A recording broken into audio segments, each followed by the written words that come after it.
you fail. Looks like you're...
Dog?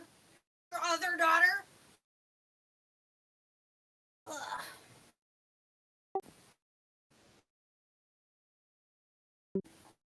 Oh, I thought my mom said something to me, but she's probably talking to the doggo. Throw it around.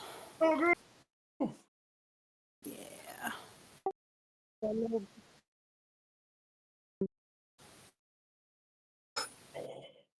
I just had to switch the sound to my headphones, which I can have now because I don't really use. Yeah.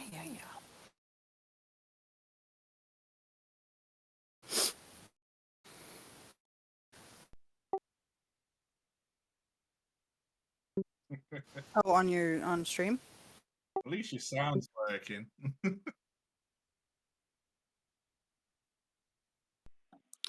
You Right. have your Hopefully that should have worked out. audio settings the same as your stream. There we go. It works now. Ooh.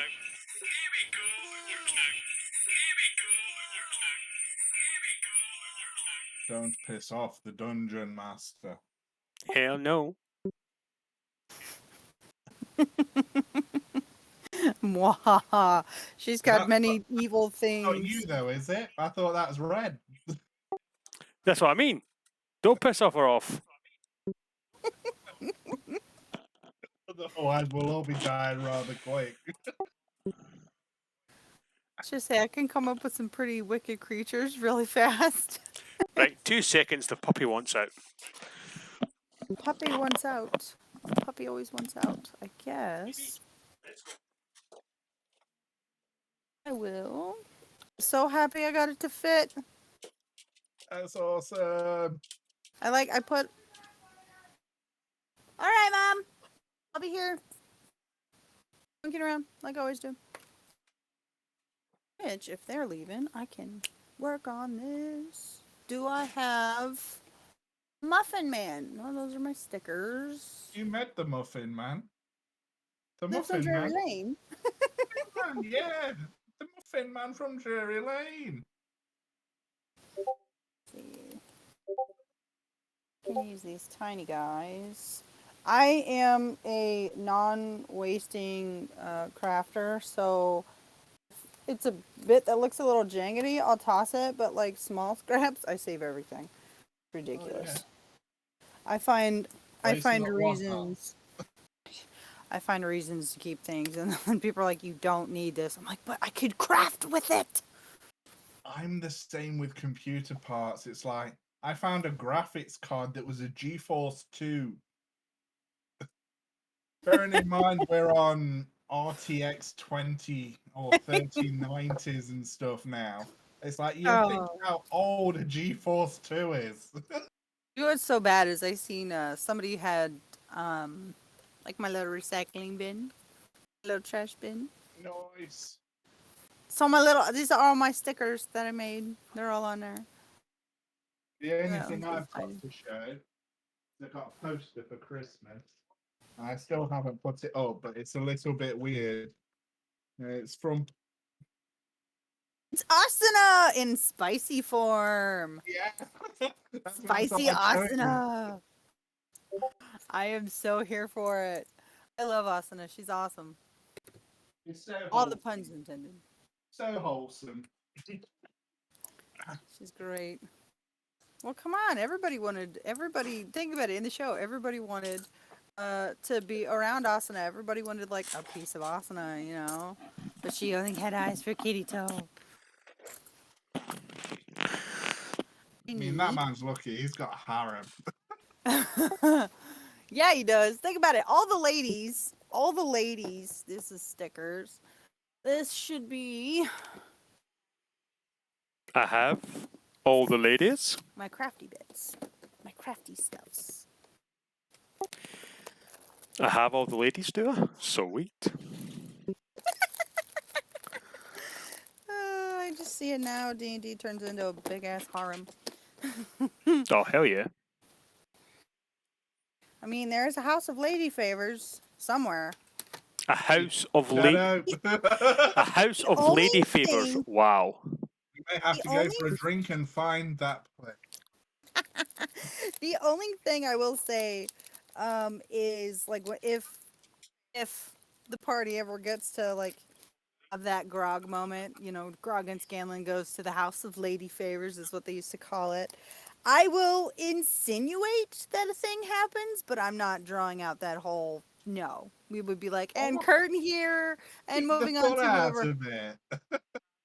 I'll write up a script for you for it. Well, some people find that a little Weird. like it's a weird topic, and some people get uncomfortable in that. And I'm like, I don't want to, because I'm planning on streaming it Fair on enough. my channel, and I don't know how many people might be put off by that. I'm just like, okay, we'll insinuate if that comes up, you know, like things happen, you know. Imagination run wild. Yeah. Looks like you're And I'd be like, and scene. Next. And here we go again. I think I'm going to put these on there. Oh, Sparkly it's pretty. Oh, yeah, I do. I go all out for my mama. Just trying to find a couple things. Sorry, I am absolutely infatuated by the sheep-looking thing. Sheet looking thing. Yeah, it looks like a sheep Oh, that's my door. at the top That is a sheep. with somebody riding on its head. Yeah. That's how you Allow end a me fun to just weekend. introduce you to Avatar: The Last Airbender really quick. This is Aang. The only one I'm missing is Toph. I've seen the film. I never I watched the know. anime though. Don't watch the film. Don't watch the film. I've That's only no. seen the film. I never watched No, the anime. throw the film out. The film is no. No. Watch No, the no, new no. anime. That's even better. I haven't seen the new one, but I grew up on this one. I mean, I have them. They're over there. I'm not gonna grab them because that's a whole ass hat in half. But this adorable guy, this is Appa. I gotta take all their weapons out so they don't attack me by thunder. The only one I'm missing is Toph. I need Toph. I need somebody to go buy me Toph. But this is Appa. His tail moves. It's supposed to go up and down, but it's gonna fall out, and I'm not doing that. Look at how adorable he is. I bet you taste like chicken. His mouth moves, his head moves. He's so cute. I think I'll leave his mouth open this time. Oh yeah, the only one I'm missing out of everybody. All right, Wolfie's gonna. You could Okay, hollow you'll that out and appreciate turn this. it into a fleshlight. Wolf. Wolf. This is a baby wolf. I love the wolves. Black I have the- wolf. I have the most gorgeous picture of a wolf. I'll show you. It's in my wall. Big one. The only one I'm missing, and I need it, is Toph. But I have everybody else. I have Katara. I have Sokka. Wow. I have Zuko. And I have Aang. I'm just missing Toph. I need Toph. Somebody buy me Toph. They were at Walmart and I seen them and I was, oh, I want it. It's a gorgeous picture, isn't it? I want it. I need it. I need it. I need a copy. You just send a copy. I'm good. I have like all these little Funko Pop looking ones I too. like Funko They're Pops. they're so adorable. Okay, hang on. Now that I've said, I need to avoided grab. buying- That picture's nice. I've avoided buying Funko Pops because I would spend so much on them. Technically, these are like they got like little Nickelodeon. This is Avatar: The Last Airbender on it, and I will never take these out of the box. Like I love Sokka's face. He just like look at his face. She little Looks chubby so cheeks. pissed. The chubby So cheeks. cute. And then Toph is my favorite. Toph is badass. This is Toph. I'll show you this one because it's not as glossy as shiny. There's Toph Nice. and Aang. Such an airhead. All the puns intended because he's an airbender. And then Katara is just Katara, but we love her because she's who she is. And then I got. Bet you she got tastes little like chicken. Zuko. She tastes like chicken? I wouldn't know. And I got Zuko, and he's an angry boy. He's an adorable angry boy. And I even got Ariel, because Disney. Why not? And the best Deadpool ever, because he's in Cake. Deadpool in Cake. Question though, do you have any of the Sword Art ones? Don't. These were at. I have looked at some. They're amazing, but they're bloody expensive. They are. It's like the Asuna where she's jumping with a blooming sword. It's like £35. That's like Yeah. $50. It's ridiculously expensive.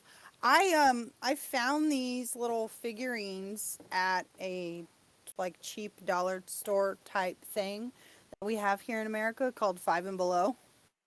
And they weren't like expensive, so I got them because they were cute. And I'm like, it's Avatar. Hello, I am the biggest Avatar nerd ever to exist. So 2 minutes because my sausages are done, so I need to yam them into a sandwich and then come back and eat them whilst we talk. right, Aang, sit your fat butt up there. The other ones won't sit. Like, they have the ability to sit. Their clothing is not flexible enough to allow them to sit. So, Aang sits on top of Appa because that's where he belongs.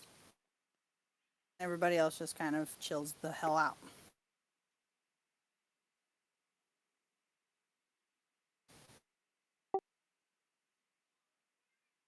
Stand up there, Katara, you little rude lady. Wow. You're the one that's being Fall the rude. hell down. She'll fall down. It's fine. I'll just put the wolves back up here so that they're one out of my crafting area, and two, they just look so lovely. Little family of wolves up there. But I was happy I got the names and stuff figured out for the Patreon stuff. I have like a really cheap supporter like tier. It's like $2. You'll get like all the digital stuff and like access, like kind of like my $10 tier was. But I have 3 physical tiers now. I just have to get everything put together, which that's what takes the longest. I feel like I'm really dark.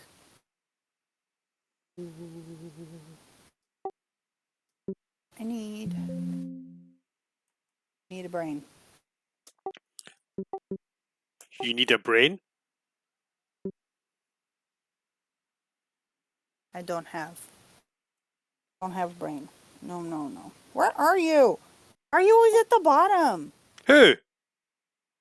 When I open up Twitch, so your name is always at the. I think it's because of the S in Shadow King. That's why it's always at the bottom. Yes.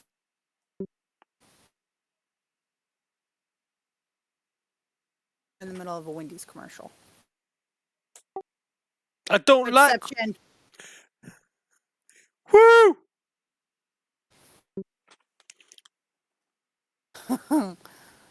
Don't like Wendy's? Is that what you were gonna say? Who likes square burgers? Wendy's used to be my favorite until they changed things. Everybody changes things. McDonald's changed how they do their chips, and they're not as good as they used to be. I bet. I never liked McDonald's. I never liked Burger King. Like, I would eat the breakfast food, but I don't eat a lot of them now because Osaka Boomerang. Their kitchen etiquette just is terrible. Since I've worked in a food industry and I know what happens in kitchens and how not clean things are, I don't eat out as often, like fast food places, because they really just genuinely don't care.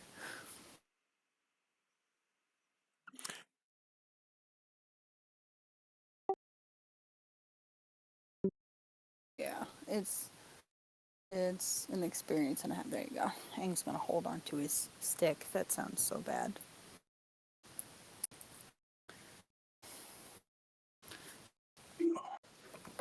Alright, so I can officially say it's been a rough day when I'm been home for an hour and I'm already on my second pint.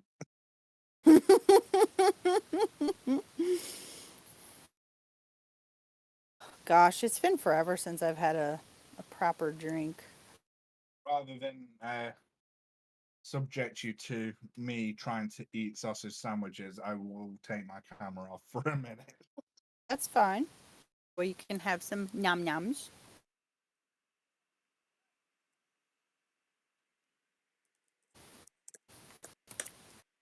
Get that done. I will wait for this to warm up again.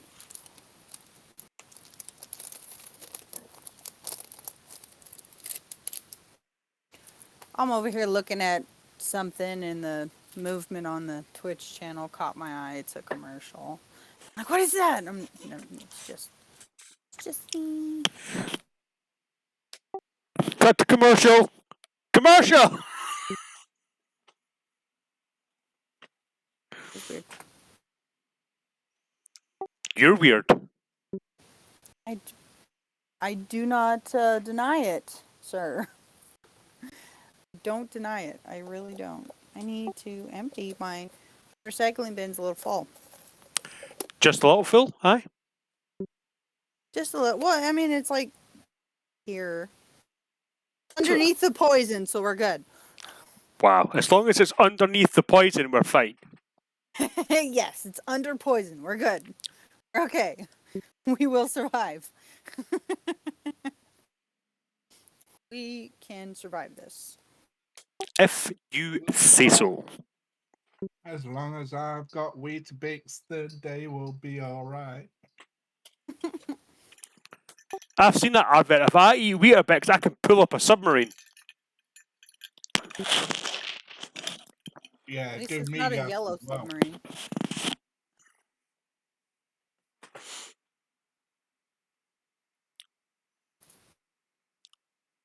Alright, let's... Dun, dun, dun. So is it going to be just us lovely three again today, or do we have guest appearances from anyone else? Just us lovely Message three. James, but you know how hard he is to get a hold of. I'll be honest, I've not met the others, so Yeah, James is like getting the Scarlet Pimpernel. What? Don't know what that means. An old movie reference. I don't know what that means. Like my t-shirt. Do not piss off it the means that dungeon they'll be master. quite the character. Hell yeah. I'll take your word on it.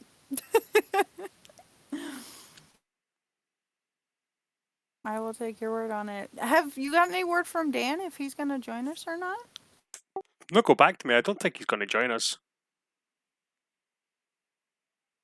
Yeah, I haven't seen him on for a while. Like, I know he's always like showing on in Discord, but I think that's because of the clan stuff. But I haven't like seen him on a lot. Neither have I. He's been working really hard, and at the weekend he just can't be bothered. Which is understandable. I mean, people have life to live. And I'm okay with, like, you know, small group of people to DM for, because I'm still new at this, so. I need...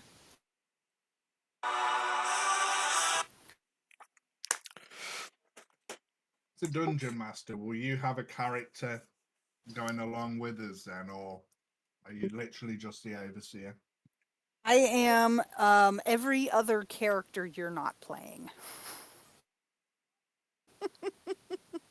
Literally, I am the bad guy, the good guys, the governors, the townspeople, the trees, the animals. Like I get to play those roles. So if I die by anything, I can blame you. Yes. Yes and no. Yes. Yes and no. It depends. It fully depends on your choices and the dice rolls. I'll blame I'm you for not me killing trying all the to kill guards. you, though. I'm not trying to kill you. There's this like common misconception amongst a lot of D&D players, and especially like fresh D&D players, that they think the dungeon master is against them, and that's nothing could be further from the truth. I am not trying to kill you. I am not out to kill you. I am trying to make sure you guys have a good time and hopefully provide some like nice puzzles and stuff for you guys to solve and things like that. Well, here's a question, right? Technically, you're the dungeon master, so that'll make you a god. How Do you we cut have out? any... There we go. That's better. There you go. So technically, you are the DM. Well, you are the DM, and technically that makes you the god of the campaign. Do we get any god-killing weapons, just for reference, just in case you become, like, super crazy? No. I haven't come up with like my version of what the hell did Matt call them? Weapons of divergence. I don't have a lot of those. I guess I have a couple, but one character has them already. She was gifted them years prior to you guys entering Rithma. And who's she? Here's Jade, my protagonist of my book. She's the queen of Rathar now. For when now. you guys are going to be coming into this. I'll overthrow them. She Hell is yeah. very badass. I love her. She's she was okay. So a little history on Jade, which you guys would know. Your characters would know. Excuse me. She was born under the sign. So there is a festival every year in Rothar, because there's two different kingdoms in Zeros. Zeros is that main continent that I showed you guys in the middle. Mhm. On one half you have Rothar. On the other half there is Armethius, and there's a bunch of stuff up top that's like a bunch of different little things, but there's two main kingdoms. And in Rothar they have a festival every year called the Howling Moon. Jade was born under the symbol of the howling moon. The night she was born, in the moon there was a shadow of like a howling wolf. And she was prophesied to be the one that would bridge the gap between the humans and the animal world, as well as the source of fighting the evil that was to come, sort of thing. Sorry, Shadow. And- We ain't overthrowing that bitch. Want to bet? So she The actually wolf won it.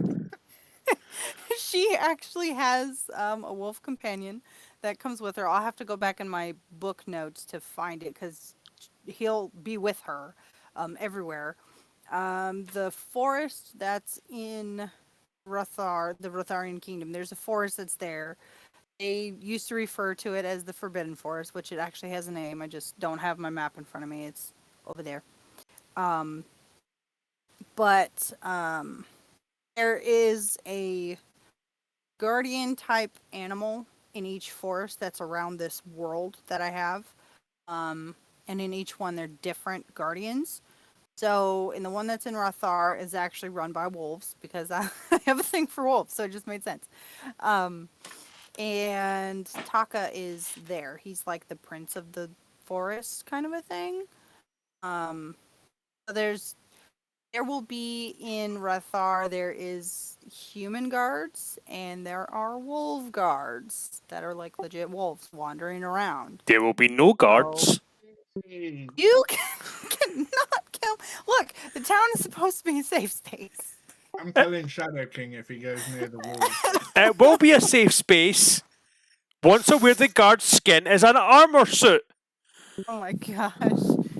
You're so demonish, and I kind of am here for it.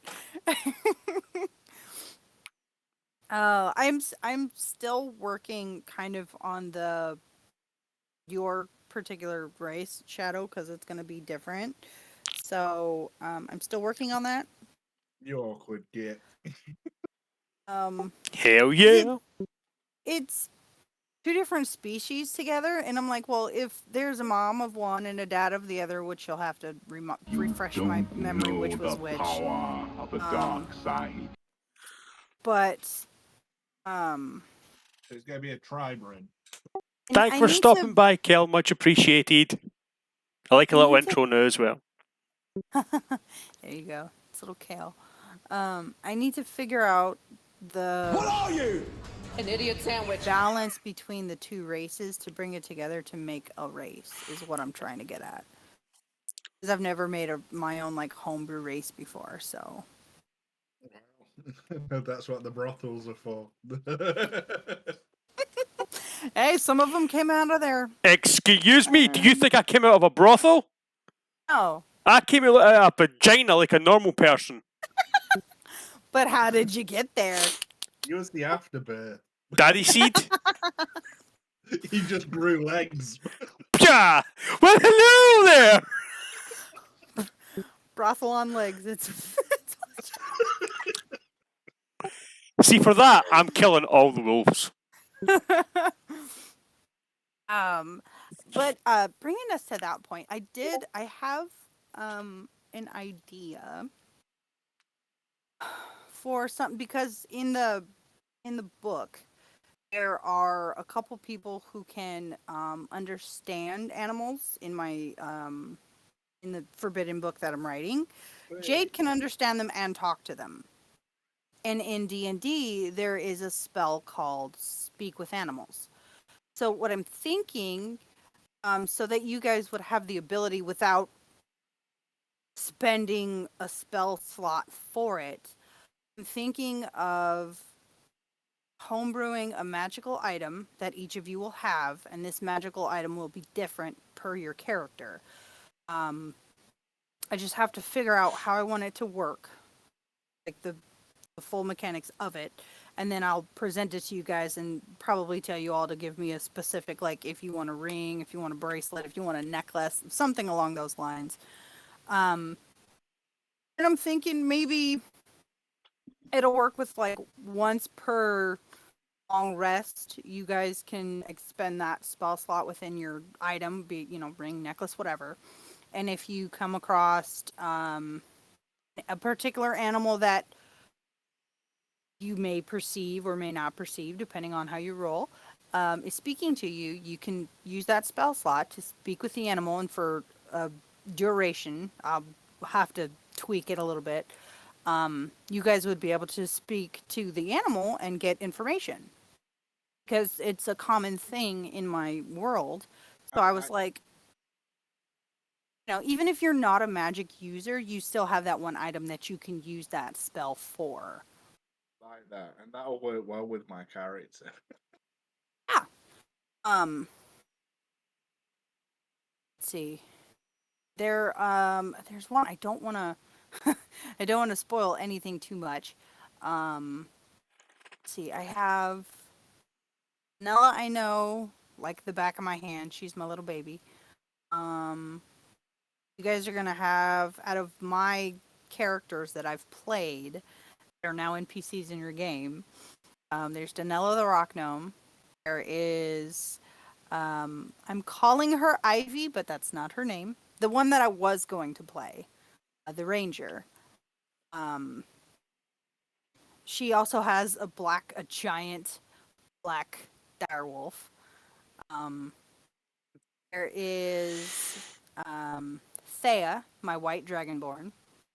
Who I'm giving her a tail in this one. She's a barbarian. She's big, and she's really a big softie. She just doesn't want anybody to know. She has a scar that goes down the right side of her face. One eye is white, the other one is blue. And then I have the very first ever made D&D character that I never got to play, which is Sparrow. She's really a sweetheart. She's an angry tiefling. She's like a reddish purplish tiefling.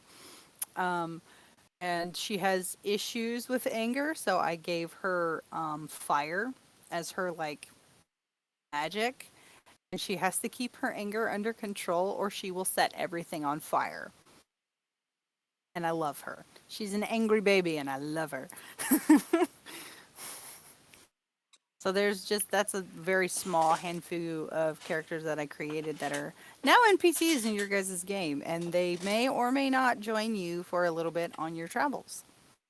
Or be like an asset to, if you guys come in town and you come across, want a weapon made or something, you go to the blacksmith and there's Danella just hammering away because she did it for years. So, yeah. Or food. She does not make food very well. She will burn everything. No. I didn't say she would make food. I said she will be food. No, you can't eat my rock gnome. What's wrong with you? Yeah, I can, with lots of hot sauce. Oh, Lord. Tastes like chicken. Oh, no, she'd probably taste like dirt, to be honest. She's always covered in dirt. She's always covered in dirt. It's great. The wife's not here, Warcry. Okay. Oh, no. It's fine. I don't have the pop-up for it to come up on the stream on this overlay, on this page. Woman, get back in here and make me a sandwich. Did I stutter? Did I make myself clear? Well, my character anyway, I'm a half drow, half something else. So Right. I'm so awesome. I'm dying to see how your By the way, don't mind me, I might take some notes while we're talking back and forth with some of the character designs and things. Yes, so teacher. that I can keep it fresh in my mind because I will forget. Really? So if I write Man, I have the brain of literally like an 85-year-old woman. It's terrible. I'm 30 and I forget everything. Oh, you're 30. You young. Take after your Yeah, I'll be dad. 31 this year. It's not he's not lying. It's terrible. It's absolutely terrible. Next he'll be throwing me in the wood chipper. It's bad. I'm fearful for my own life. It's just terrible. Terrible. Wish I was 30 again. Me To too. be young again. I remember when I was a kid and I was like, oh my god, 30 is so old. Now that I'm here, I'm like, I'm not that old, guys. Come on. What bet? I wouldn't go there, mister, especially if you're like older than I am. Ha ha ha! I'm young at heart. I'm a wee baby. Was that a Fine. Scottish accent you just tried? No, I suck at being Scottish. That was. You tried to be Scottish there. Any attempt that I try to do at being Scottish, it comes out sounding Irish because I'm part Irish. That did sound Irish. Ah, look at the wee baby. There's a I weird can't world at the end of can't the do Scottish rainbow. accents. I would have to like move to Scotland and literally like study the way you guys talk. Even remotely scratch the surface of fingernails of like getting an accent. 'Cause Say I'm terrible at leprechaun. being Scottish. Leprechaun? Say it with an Irish accent. I don't know how. I don't have any like family members that like speak in the accent. A Latino accent all day long. I got you. That's 'Cause because I'm, you're a you know, crazy woman. I am literally all of the anger-inducing like nationalities in one body. I'm Irish, Indian, German, like a few other ones that I don't remember right now. But yeah, it's like all the angry stuff. I'm like, That's Just his about new it. chair goat. can I just crawl in a bucket and disappear? No, 2 seconds. Let me go and get my notes. Come on. Yeah. Start counting.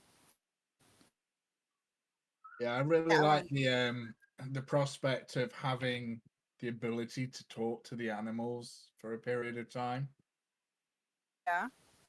Yeah.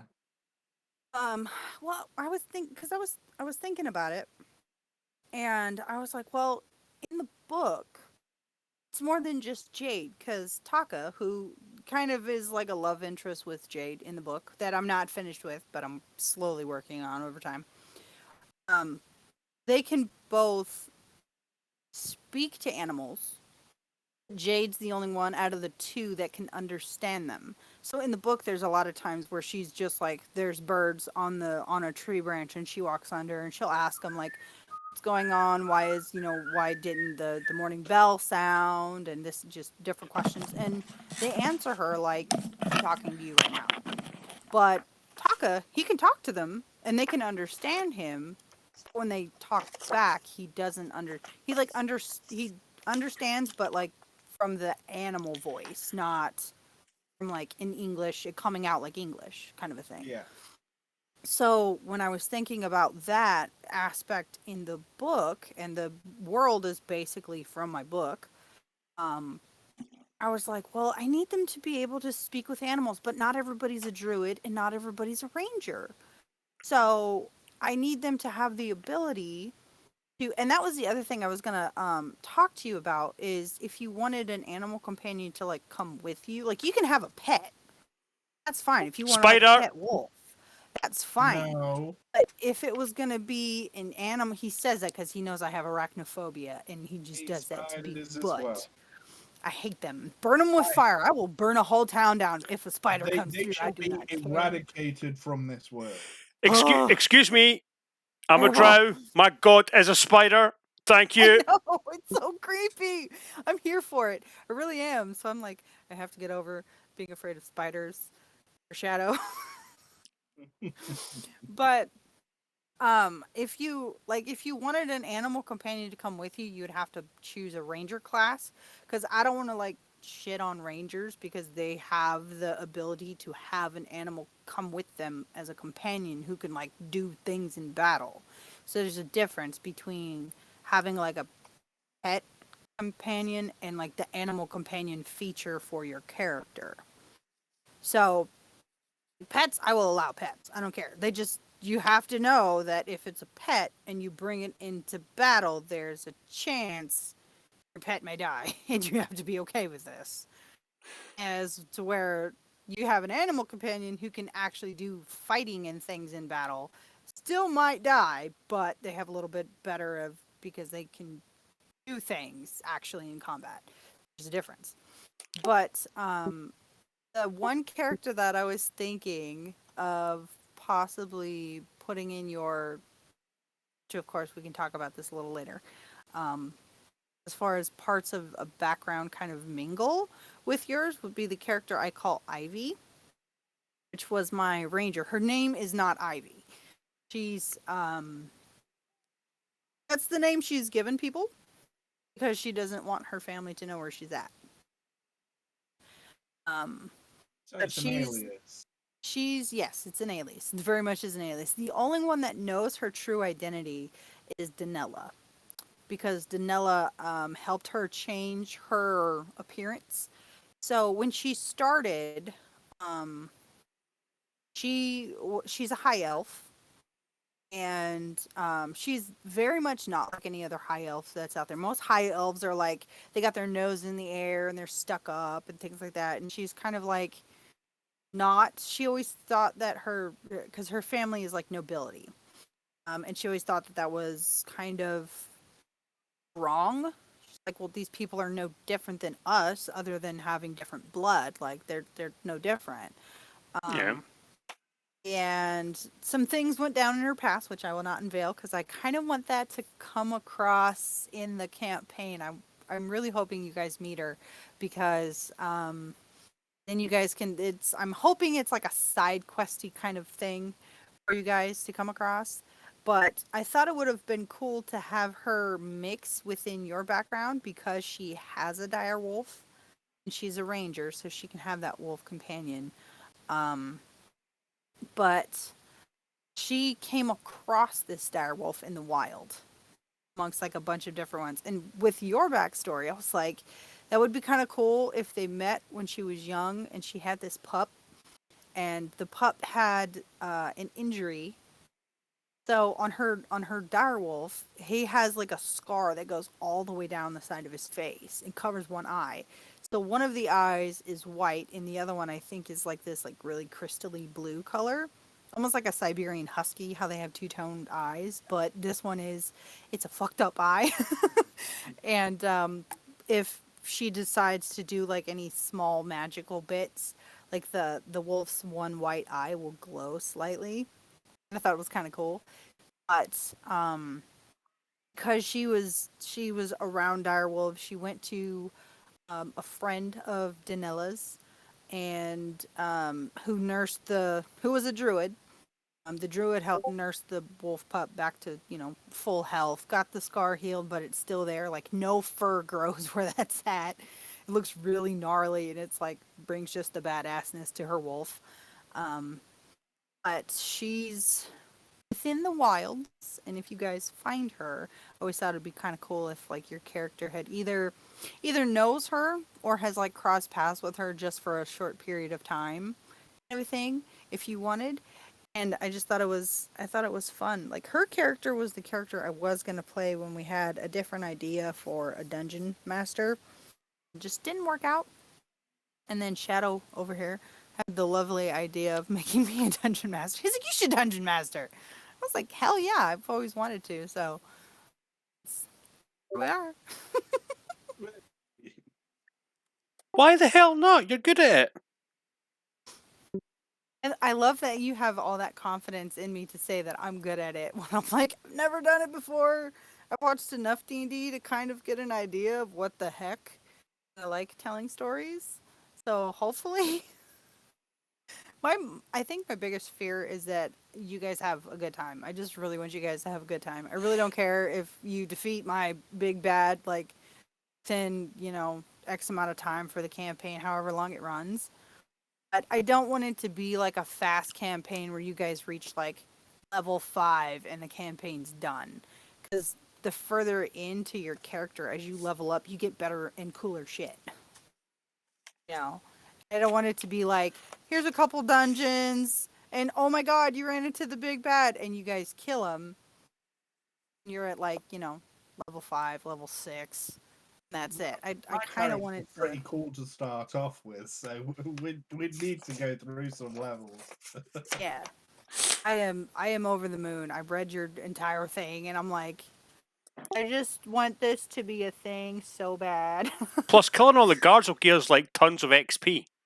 I have an imagination like no other, so coming up with So shit does like Shadow. that, it works really well.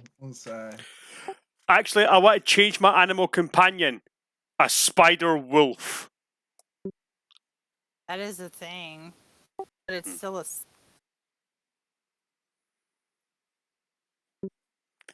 I know what a wolf spider is, but I don't know what a spider wolf is. maybe it's the reverse. 2 seconds. My phone is ringing, and it is the bitch. I mean, the wife. That's so bad. That's so I terrible. am telling her you said that. Well, I mean, she watches his streams all the time. I'm like, She fucking hung up on me. what do you expect? I bet she heard you. Hold on. Watch this. Watch this. Oh no. Hey, Mama. Hello, bitch. How's it going? Fine, thank you. I take it you're on the Xbox. I'm streaming, yeah. Warcry just pissed himself, but yeah.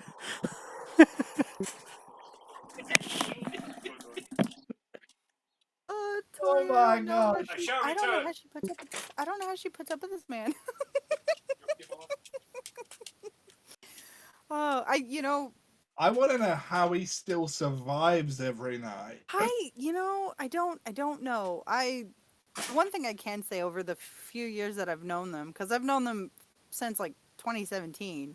I've known them for a while now, and I really do like how their dynamic is in their marriage. I really do. It's the funniest thing ever.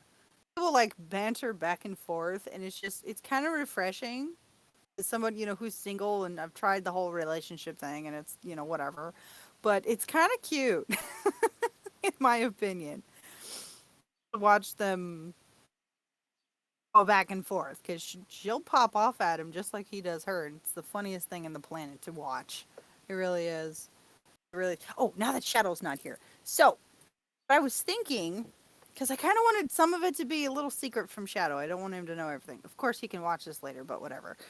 I wanted to either you met her, like she met you, Ivy, which that's not her real name. Her real name is it's kind of like Anastasia, but it's like Anastasia and a little something else. But she usually goes by Anna. It's her real name. Nobody else really knows what her real name is, so it's kind of nice. And she used to have, you would have met her when she would have had all, like, she has like a silver, almost pearlescent hair. Her hair color has changed. She never had tattoos. She's always been in like rugged leathers and things, but she would have either met you because your character has raised direwolves. You know a lot about the anatomy of them, kind of how they act and different things. And she would have probably met you after healing the pup. And she probably would have come to you for help in train the pup into, kind of being the adult that he needs to be and going that way. Luna, that's right. I named the direwolf Luna because she was all black, and I'm like, most of the time Lunas are white, but I'm like, you know what? She named her Luna, and Luna has the ability to kind of be like an anchor for some magic sources, because like I said, this whole world is just engulfed in magic. Everything here is magical, so I was thinking something like that, and you can either choose if you know, have kept up with her over the years, or if it was just a small encounter, so that when you meet again, you can be like, "Hey, how are you? How's Luna?" kind of a thing. Because I really do want you guys to meet her, and if you don't go into the way of kind of where I'm thinking she's at, I will plant her in a tavern, just so you guys can see her. It's just made me think of something completely different scenario for this. Mm. But what if her direwolf was one that we were training and it escaped, and it remembers Ooh. me, and she's like, "How do you know my wolf?" That could be. I'm totally down for that too, if you want. Just a Yeah. different twist on it. It's like, and obviously backstories and everything. But that's another option. I'm good either way. They both sound. Yours sounds really good. Obviously, I throw spanners in the works all the time. I like So, it though, because so the choice nice is thing yours. the nice thing about a character that I was going to play that I had to change up because I'm now a DM instead of a player. Well, I'm still a player, but you know, a little different. I can fiddle with her background as much as I want, and if you want that to be a thing, I can totally make that a thing because I can play off like the wolf gets We'll leave that antsy. completely up to yourself. It was just an alternate scenario. I Your like it. choice in regards to it. It's your story. It's just a different option for you. I'm writing down some notes because I may take that idea from you. I may run with it that way, and if it happens that way, then you'll know. Just say there's two options, so whichever one I run with, you know both. Yeah. I like that though. I do So love your story ideas. They're very intriguing to me because I am the type of person who I will sit down in the kitchen or in my room and just ramble as if I am in a play or something, and I'll be different characters through this whole thing, and I will play out a whole scenario myself for entertainment. But it's also why I have a folder over there of like 50. I'm not even kidding. There's 50 starter stories. There's 50 books in the works over there. I have a folder full of them. Just packets that are like this thick of just stuff I've written down, like starts like a whole half of a chapter. Then I put that away and I'm start thinking up something else. So I start writing it down or I'll start typing it away. I have so many things. I don't have enough time in the day to write books. That's my I have, problem. as I said before, I've got a very vivid imagination. So I can come up with stuff quite easily in regards to that. So Mhm. especially when it's all kind of fantasy and what you can run up in your mind. It's like, Right. 'cause I will sit at work and somebody will come up and go, "You all right? You've been staring at that for ages." I was like, I was miles away. I was thinking of something completely random that's I'm just not even really in the cool office for a today. story. And Yes. yeah, so no, I'm terrible for doing that. So yeah, I mean, as you know, I mean, I came up with my character background quite quick and easily. So it's like I'm sure I could probably put more into it as well if I needed to. So And if you need to, that's totally fine. If there's something that you write, because just in don't want theory to you don't have to. overcomplicate it. Oh, don't worry about the comment. I will take it and run with it. Hello, Viper. I just looked over in the chat. I seen he's here. Um, I will take whatever you give me and run with it. Um, if there's like small subtleties that are like secret bits that you don't want anybody else to know, that you think would be kind of fun, like a little twist or something within the story, if I will put them in there just to throw everybody else off, just to make the rest of the party think like, what the heck is going on? I would do it. I will do it. Not just randomly waving. Don't worry. Oh, I have his chat up because I'm a moderator in his channel, so I try to when he streams, I try to catch him so that I can kind of go back and forth doing this, with and I'm who's trying in to the. mod for Forever Sammy as well at the same time. So it's like, but it's a little difficult modding for her because I've got her muted, so I can obviously focus on our chat. So it's literally me just keeping an Eyeballing eye it. on things. Yeah. So if she asks me to do something specific, she's gonna be pissed. She'd be like, Warcry, where are you? I runned away. Got another mod in there as well, so It's cool. I don't know how many. I know Shadow's got quite a bit. I am doing well, Viper. Thank you. How are you? How are you, Warcry?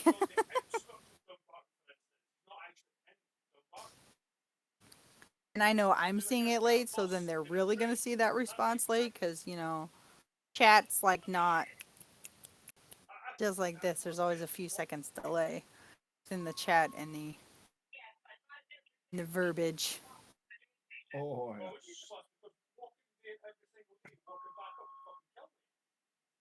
I like this back and forth. The sad part is you've given me more information on your background than I don't really know what's going on with Shadows. Yep. And that's kind of terrible. how I thought it would go.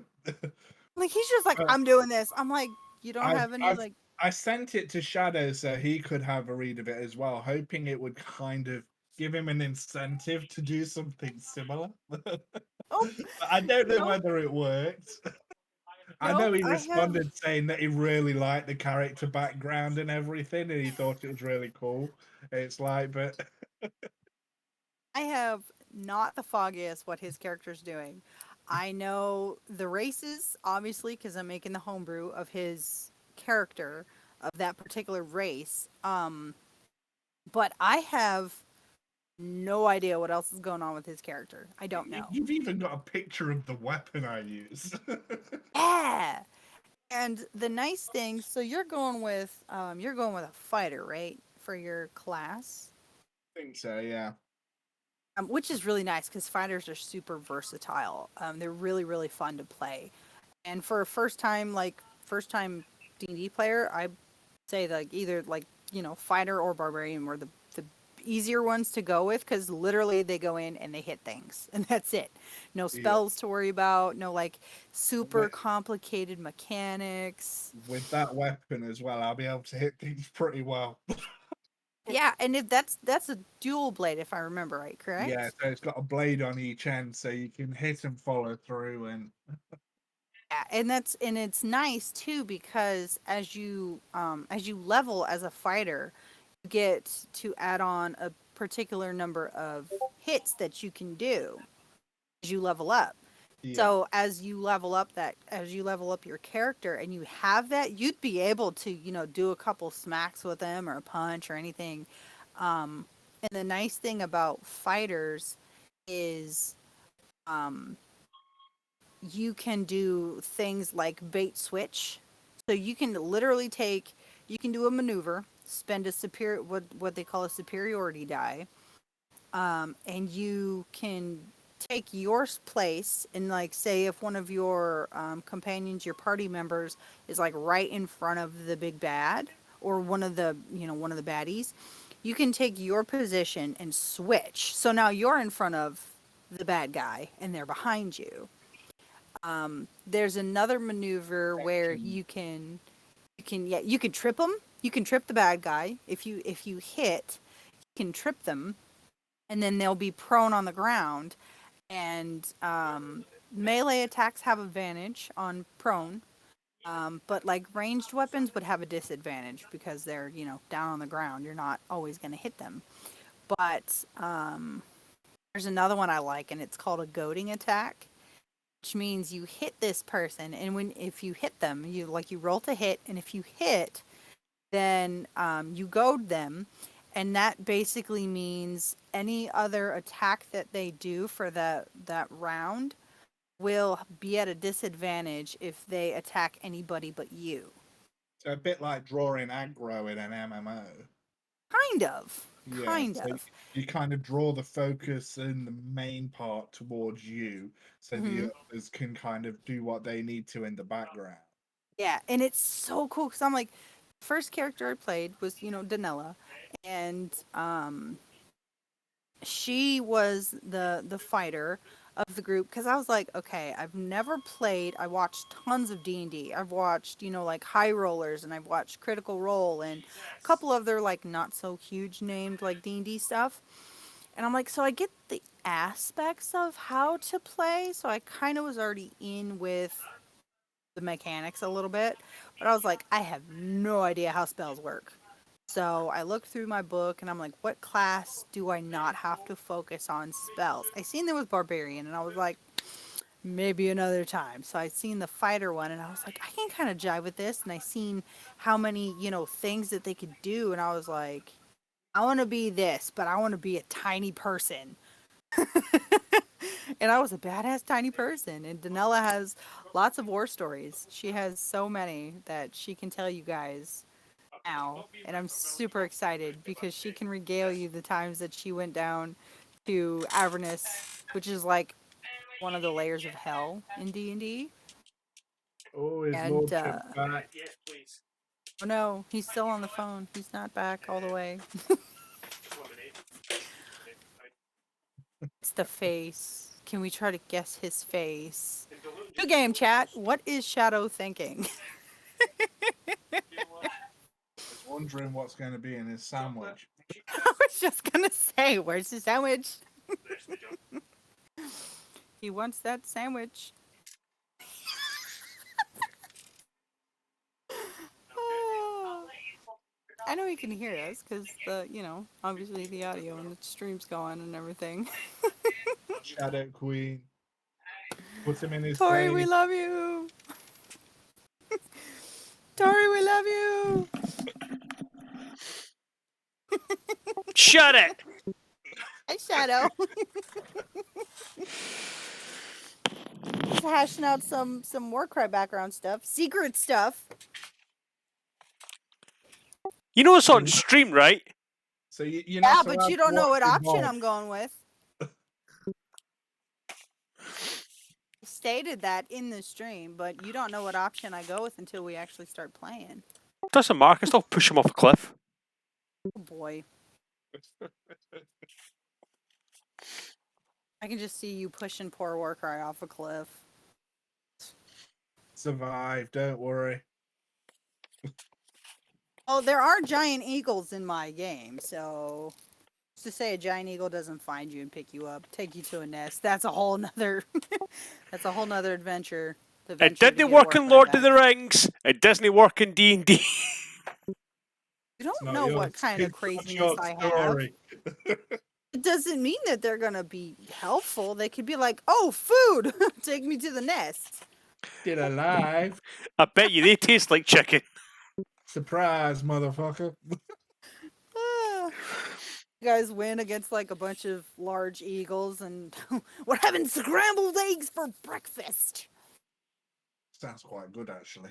Scrambled eggs. Mmm. You need to find us some wild boar, and you can have some bacon. So, Shadow, are you going to draw up a profile for your character like I have?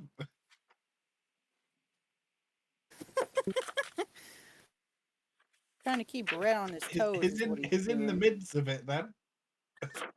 He's got some stuff, and I do appreciate the fact that you guys are, you know, helping me out with like your backstories and things. And like I did say, I stated, I'm like, I'm not in too much of a hurry because I'm still working on the world and everything.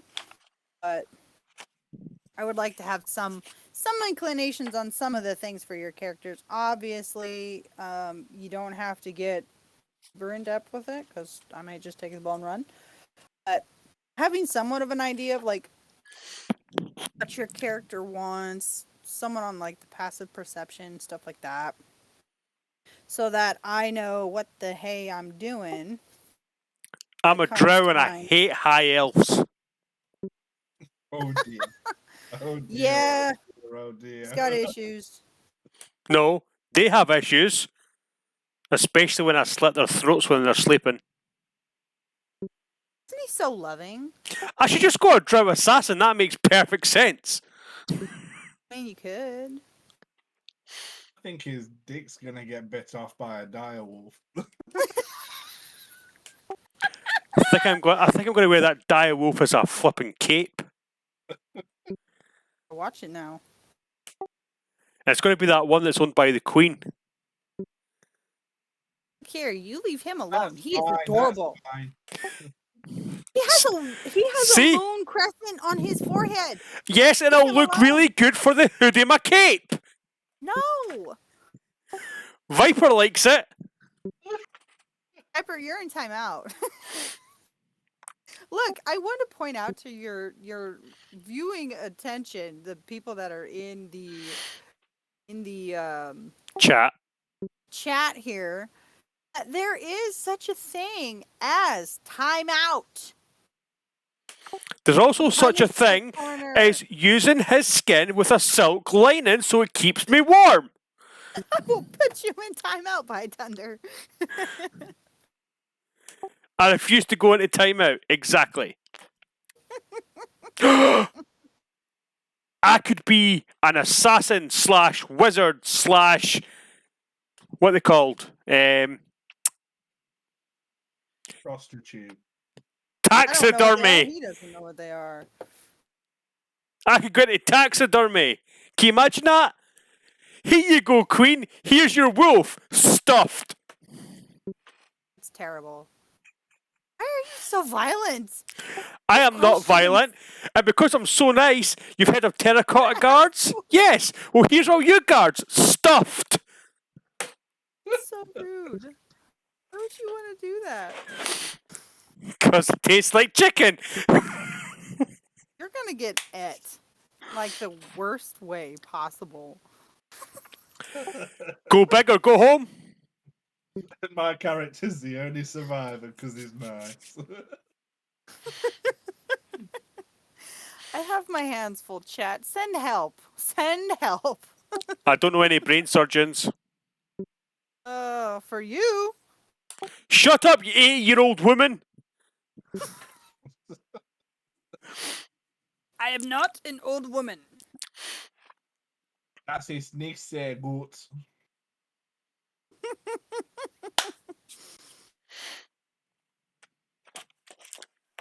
I just heard the aftermath of "Shut Up, You Old Woman" on the stream. It is 28. Oh boy. Right, who wants to hear my character? Me.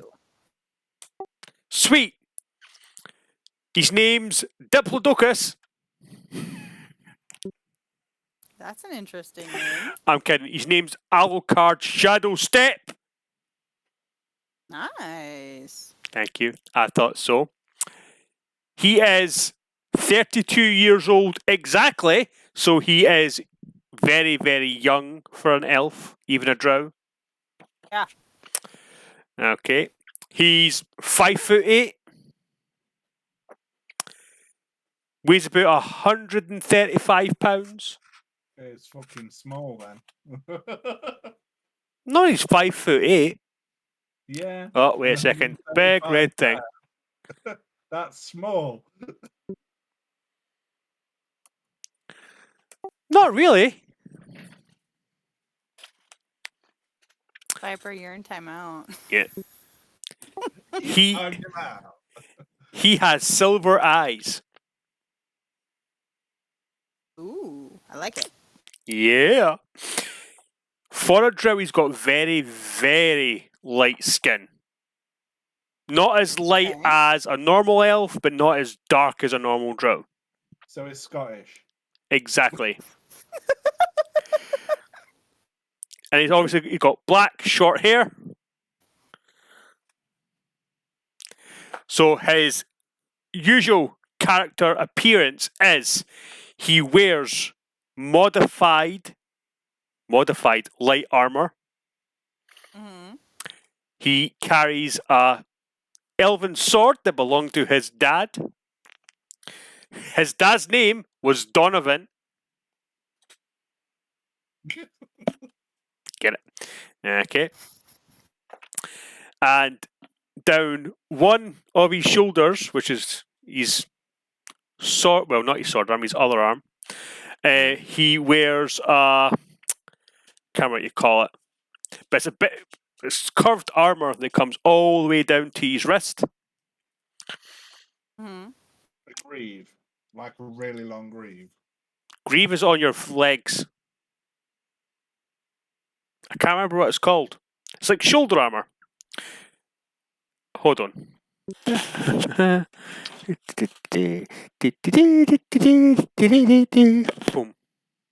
Oh yeah, I'm taking notes. But this Pauldron. is like DM notes. Pauldron. That could be it. Hold on, I've got a picture of it.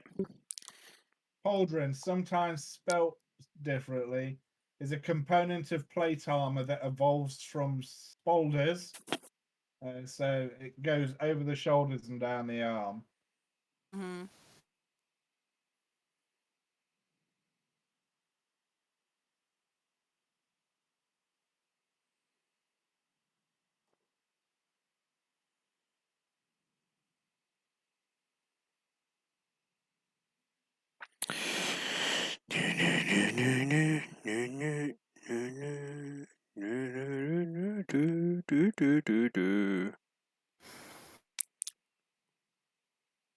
Just taking some quick side notes for myself of possibilities of race.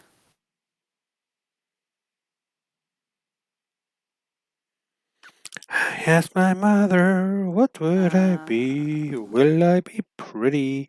Where the fuck is Discord?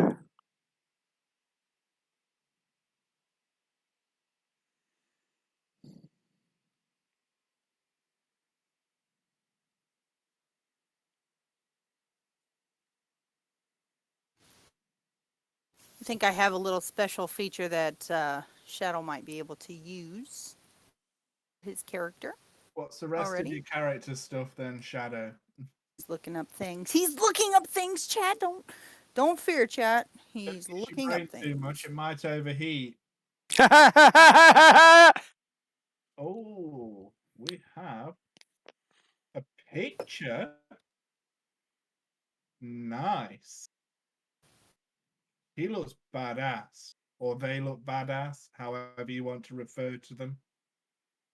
Do you have a pronoun specific for your person? Okay.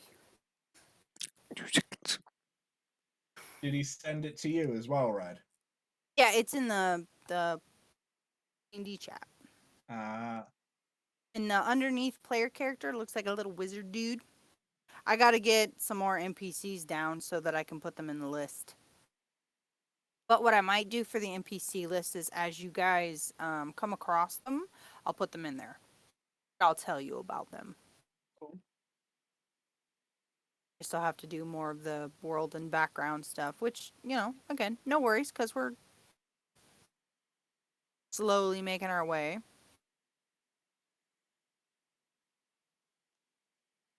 I like how Shadow's listening to music while we're doing this.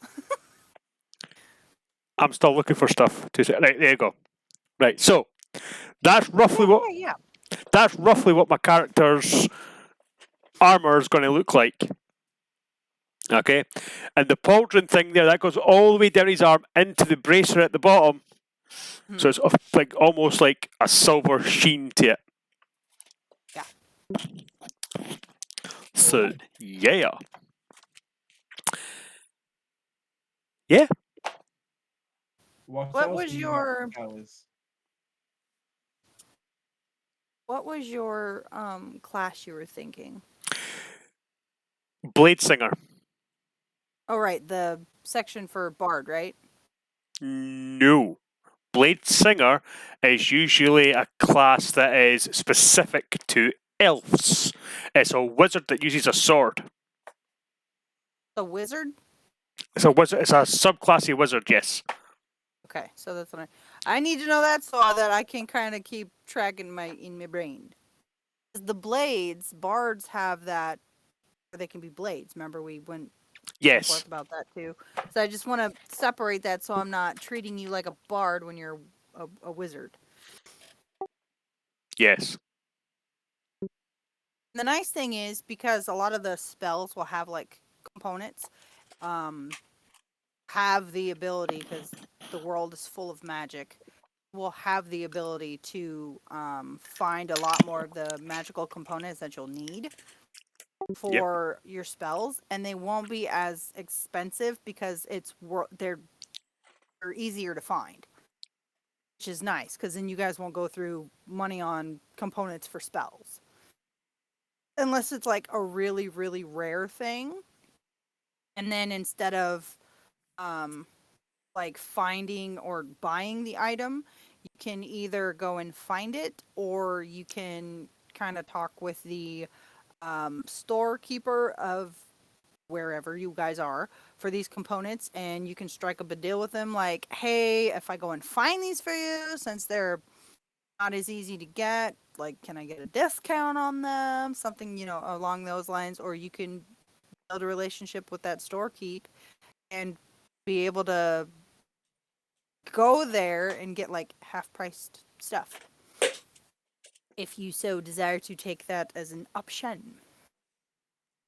Have you got a backstory to your character then?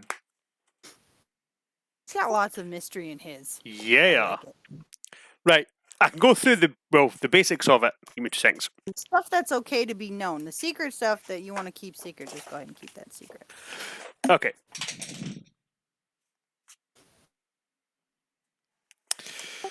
So, my mother's name is Nora. Get it? Nora.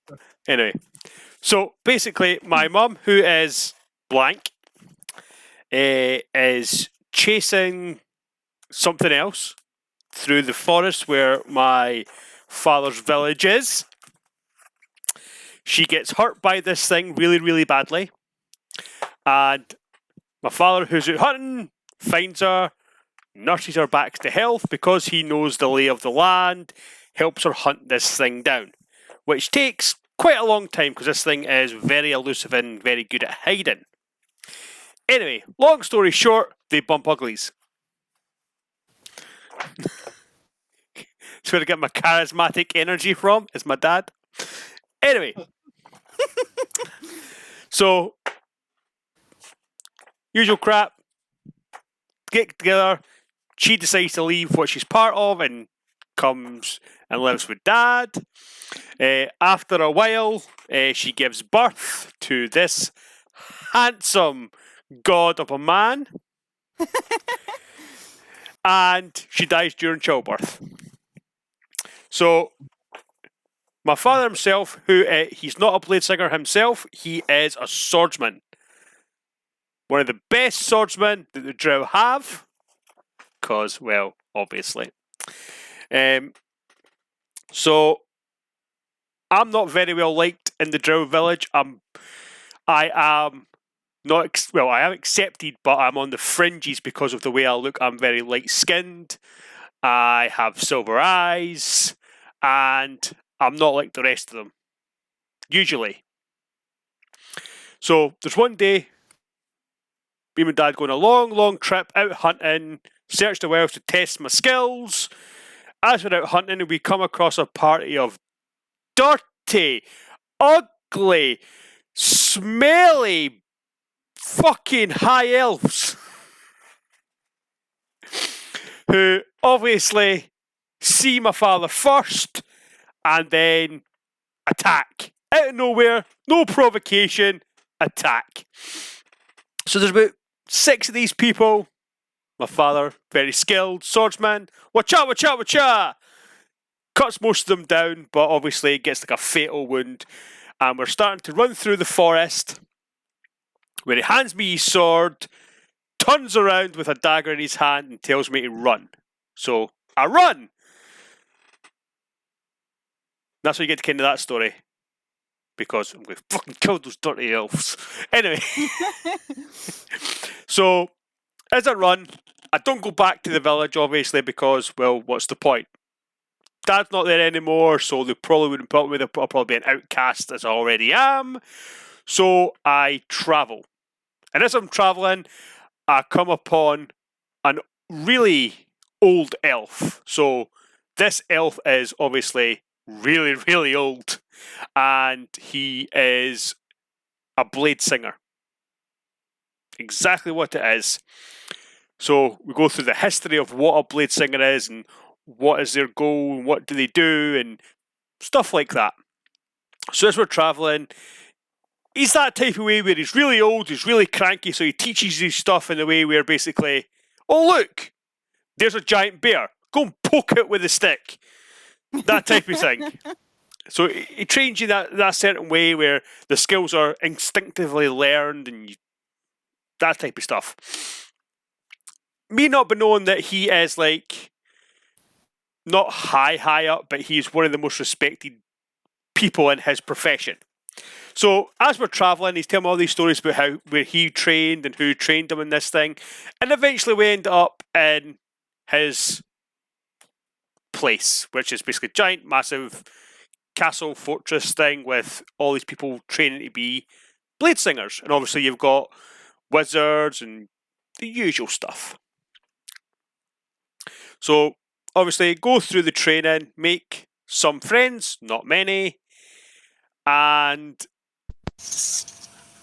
after a certain while, obviously, what happens is graduate, here's your stuff, fuck off. Basically. So that's in your notes. So when I go out into the world, being what a drow, not really trusted anywhere, nothing like that. So I do find a nice village. It's on basically a massive giant lake thing, but the lake leads out into the ocean, so it's like a port basically. And I stay in the forest, hunting animals, keeping the place safe. Until one day, a horde of barbarians, I would call them barbarians, but they might not be. Anyway, come riding in and start slaughtering everybody in the village. Doesn't matter who they are. That's where I jump into action. Flick of the sword, flick of the boot, kill all the guards. Then I kill the barbarians. But aye, so long story short, that type of thing. So obviously by the time we get through what's happened to the village, most of the village is dead. There's maybe 10, 15 people, like 150 people living in this village. There's like that many left. So round them up, we take them to the nearest city, and then that's when I go on a hunt for these barbarians. I'm very angry at this point. So I find them, and I kill the lot of them. Even their horses. Oh, no. What? The poor horses. Well, they shouldn't have been there. You fly with the crows, you get shot with the crows. You can't blame the clip-clop doggos. So what if they had trained wolves? Can I not kill them either? No. You want a bet? Anyway, so that's where my story is. So after I slaughter them, I spend lots of times in different cities, in the taverns, taking odd jobs here and there, usually for deciding good. And then You're like a sellsword, right? What? Like a sellsword kind of person. Like that, yeah. But I only take jobs that I like, so basically protection jobs, jobs where people are in need of something. Okay. And then at that point, that's when whatever happens, I get transported to your world. I get a wee note. Here, meet at the SS Motion in the Ocean to be transported to a different world.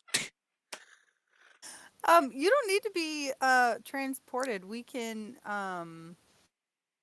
figure out like where. That's kind of like Zenith area where your backstory starts. Kind of to me, that's where most of the like orcs and dark elves and things like that live. So all you would have had to do is jump a boat across the narrow sea at some point, and You would, I would say, end up because I went and grabbed my map. So this is actually bigger than what it is. This is bigger. So your character's here. This is actually a little bit larger. Up here is, and around here where the serpent's keep is this is a prison here. So around here, within the wastes, is we could probably say where your master was and his fort. If you want to come up with a name for his fort, like the fortress, you can do that, and I'll put that in here. Fort Dex. Because I got a Fort Dex. Dex. Dex. No, Dex as in penis. Fort Penis. Putting Dex, DEX.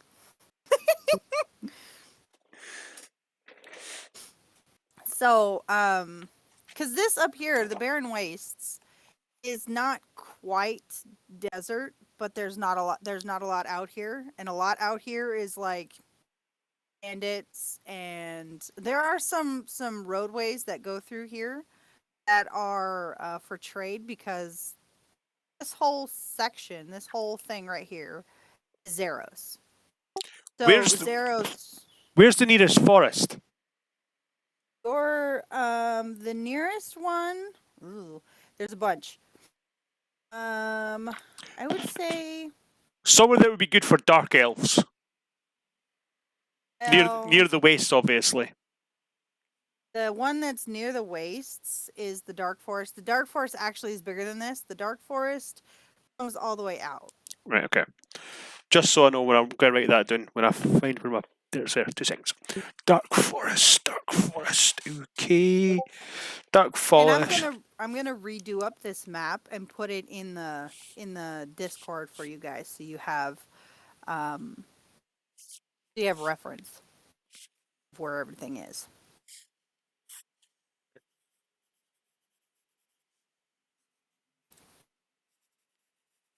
We'll have to come up with where your character's from, Warcry. Well, it's the mountains, isn't it? So Well, there's several different types of mountains, and each continent has, like, Zenith has mountains, Alatentia has mountains. The mountains actually stretch, because the whole orange is the edited part. The mountains stretch from the top half all the way down, and then there are in Zeros, top Which part up mountains? here. These are snow-capped mountains up here. which mountains would house wolves then, or the dire wolves?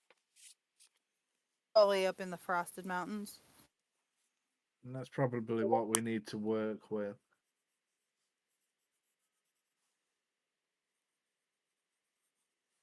And see, this is nice, because then you guys can get a lay of the land, figure out kind of the areas that you come from. And The Frosted Mountains are fun. it's relatively close to where Shadow's from as well, so there's a chance we could have crossed paths. Yeah, and honestly, wherever you guys want to start, when we finally get around to starting our campaign, I'm down with. You don't have to meet in the typical, like, oh, we all met in a tavern or something. You guys can meet on the road. I'm here for it.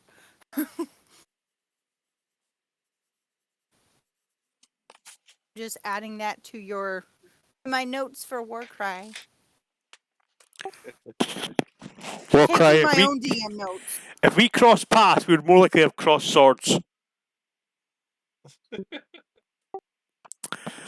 Just a wordy warning. You wouldn't have been alive. You would have been it. That's what you think. I've got a giant spider wolf. Not at that point, you didn't. That's not what you know. He could be called Crispy. Oh boy. The cereal. You're welcome to discuss my character profile thing if you want. Is there I a don't Viper mind. King in there? The rules. Yeah, if you want to lay down the foundation of, I want to hear your imagination run wild there, Warcry. I want to hear your imagination just go. Because I'm like, I'm all the characters, so whichever one you want to hash out. You guys being up there, you would probably run into Thea first. If you want to dive, Warcry, you go first, because I can literally ramble for days. That is very true. You can go. Never mind. Let's see. Where do I start with Thea? She's got some issues. She's a barbarian. Well, why don't we start with the most obvious question then? The What? most obvious question. So, what made you? Well, when you started creating Thea as a character, why? Why did you choose barbarian? Why did you choose obviously a female character because avatars and shit like that, but why did you choose that particular race, that particular class? The backstory that you made for her, why? So when I made Thea, I was trying to, honestly, this is the shittiest reason that anybody can ever pick a character and why they did it. But at the time in the campaign I was playing her in, it was like they kind of chose Genasi for everybody, and I was like, I don't want to be a Genasi. I want to pick what I want to be. Mm-hmm. And everybody was kind of like just set on, we're all going to be a different type of Genasi, and I'm like, I'm not. And they're like, well, what are you going to be? And I'm thinking about it. I'm like, you know what? I think Dragonborns are awesome. I have a thing for dragons. And so I picked one, and then trying to pick a color was pretty simple because at the time, obviously her story has changed because of the setting that we're in. But at the time, I had picked White Dragonborn from Draconia. There's snowy mountains, so she would blend in. She actually had come across when they were younger. Her family were guards for the royal family in Draconia. This is just my own backstory. This is not canon to Matt's world. So they were part of the royal guards, and it just was brought up through the family. Well, her father never had sons. He only had one daughter, and that was Thea. So he trained her in the martial art type realm so she could fight. But she was still very young when a horde came to the village and slaughtered everyone. The only reason why she got away was because her mother hid her in a pile of snow. And she was white, so she blended in. And this is right before her hair kind of really started to grow and everything. And when I changed her up a bit from the old campaign, obviously for backstory purposes, but Yeah. she's still very much. She grew up in the Frosted Mountains. She knows the terrain. She knows pretty much almost every area like the back of her hand. I kept the horde kind of idea where the orcs came to the village, killed everybody. Only she was hiding in a cave at this moment that was hidden by a magic spell that made it just look like a cave wall. So she was passed, and the orcs didn't kill her. When she left the cave after hours of just waiting for somebody to come and get her, she was probably about between the age of like 5 and 8 when this happened. So she left. She starts wandering. She walks out and sees, the bodies everywhere, and her mother and father laying next to each other, sword in hand, just like till their dying breath they were fighting. Yeah. So she goes wandering, and she comes across a cabin that's in the mountains, and there's this really tall, burly human who has like animal skins and things that are drying from the hunt. There's like deer skins, and he got a couple fox skins, laying there, and he comes out to see this. He hears this noise, but he doesn't know quite what it is. He just hear crunching in the snow. He comes out and sees this little child, this little dragonborn child, tail just kind of slumped, and she's walking in the snow. Tears just frozen to her face because in the mountains, in the snowy mountains, and she kind of like in the child way, cry, explain what happened, kind of, and he's like, "You poor thing." So he takes her in, and he used to be part of a barbarian clan. And they were very, very protective of everything around. Like, you don't slay an animal unless you have a reason. Like, if you need to eat, even then you use all the parts. Kind of like the way the Indians are with not wasting, Yeah. kind of a thing. That's kind of how I mirrored this barbarian clan that he grew her up in. Taught her the ways of kind of like his clan's way that they did things with his barbarian ways. And she kind of just grew up like that. She has his necklace that has wolf teeth in it. And that was for like every time he had to eat that he was like starving before he got home. So he would keep one as a memorial for the life that he had to take, kind of a thing. So that's how I went about making her. The first reason was just absolutely crappy, and I was like, I didn't want to be a Genasi, so I just picked a Dragonborn, but turned it and made it mine. There's some cool stuff about her too, but I want you guys to discover some of the little bit more secret-y type stuff. The one thing I will say is I kept some of like the obviously like the gods and stuff in the regular D&D world. So like Bahamut and all them, they're still there. I'm not changing any of those because I do not. I just can't. That's a lot. Can we So I kill kept them? all of. Huh?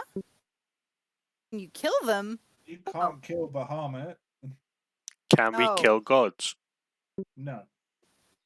No, they're not. They're not in Oh, physical they're immortal. representation. They're not in the world. There's like temples and things to different ones, but So destroy the temples. Got it. it's still not gonna work. Wanna bet? Make me put you in timeout. No. Can you imagine if you got timed out on your own stream? I just take him and drag him down to the timeout zone. As long as the gods are good and they don't do anything immoral, I'm fine. Yeah, I don't have like the evil ones on my no. 'Cause most of the populace on Rithma. Now, Rithma is the region, is this whole area. Mhm. Each one has their own name, but the whole like thing is called Rithma. The populace is pretty much like nice people. There are some assholes. But Wait, did you just say you don't assholes have in the dark world. gods? I don't have any temples dedicated towards. Not like you can walk into town and there's a temple of like Bahamut or a temple of like Sarenrae or something like that. Like the gods of like light and stuff. But if you want to find like for yours, you'd have to go into like the dark forest to find it. I don't know. So no, what I think is that you say we didn't have like evil gods. So we do have evil gods. We just don't have temples to them. So, yeah, I And don't nice- have temples okay. dedicated to them. That's fine. You can find them, but they're not like out in the open where you can just walk in. No, and, that's fine. know. I'm chaotic neutral. I'm absolutely fine. I'm there to be in the balance and create mischief. And I'm here for it. To quote the one and only Malcolm Reynolds, I aim to misbehave. Yes. I get the feeling your character's going to be very much a Loki. Up to mischief. If you ever get a chance, you can read a set of books. I'm on the 5th one at the moment. It's called He Who Fights with Monsters. Okay? Yeah. Fantastic book. This guy gathers essences, okay, and he becomes what they call an affliction specialist. So his abilities stack up. So he'll poison somebody, then he'll add something else on top of that, and on top of that, and eventually just kills the person. His attitude is the one that I'm going to adopt.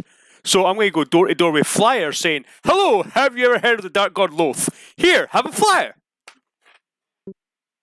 I'm just looking at Viper's question that he asks.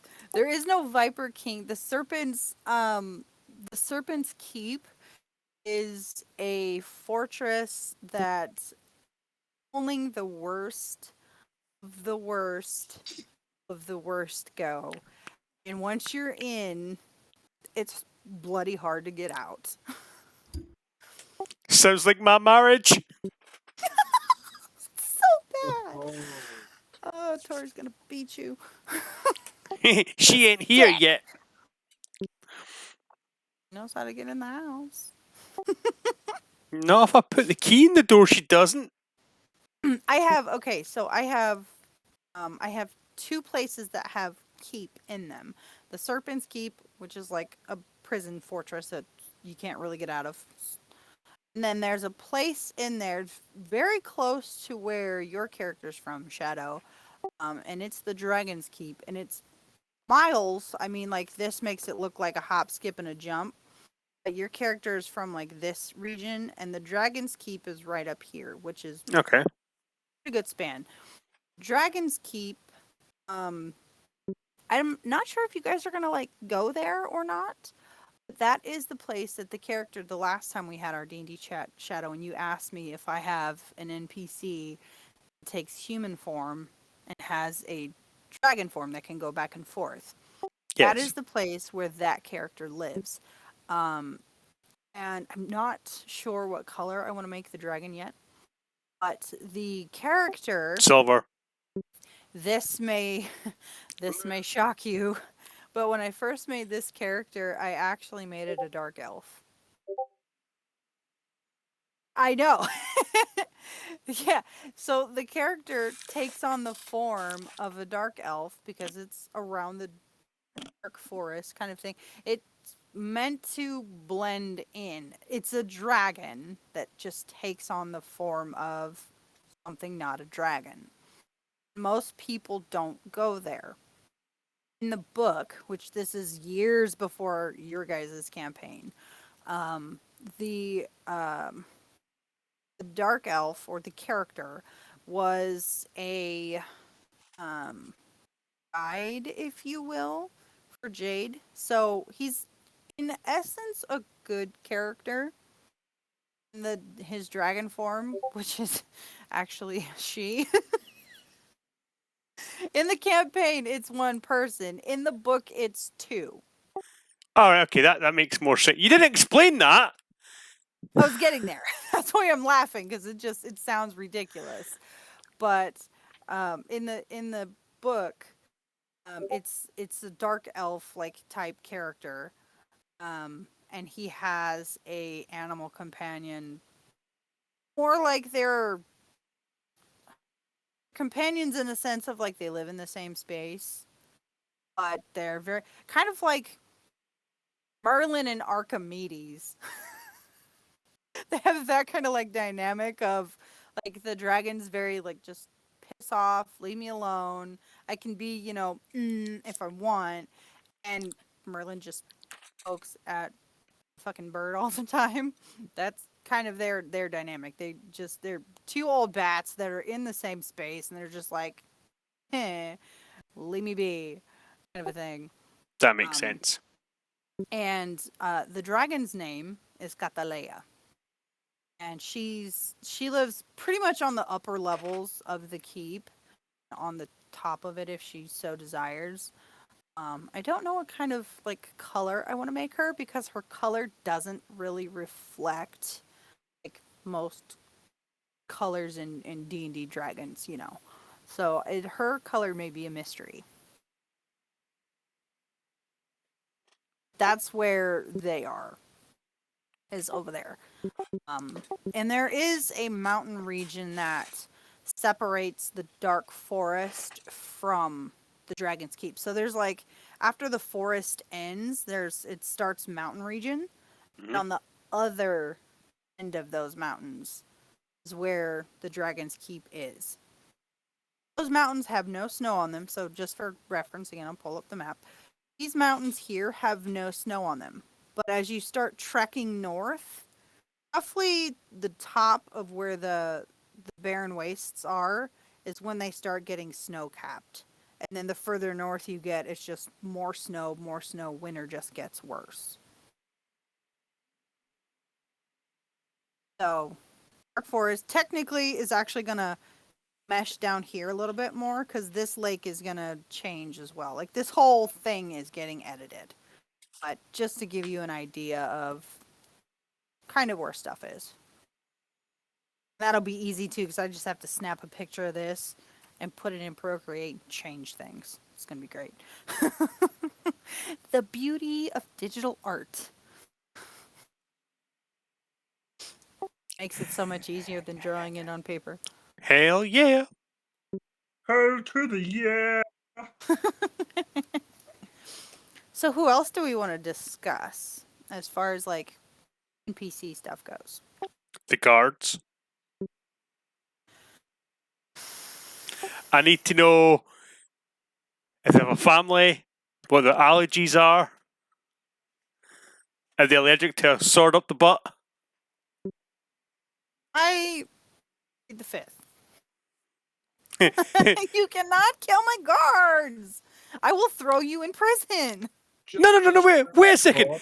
You don't get... Pleading the fifth doesn't work over here. Wait 1 second. That's true. Also, you can't throw me in jail. You're the DM. You can only say, oh, you have to roll this, or you go to jail. And if I roll that, I don't go to jail.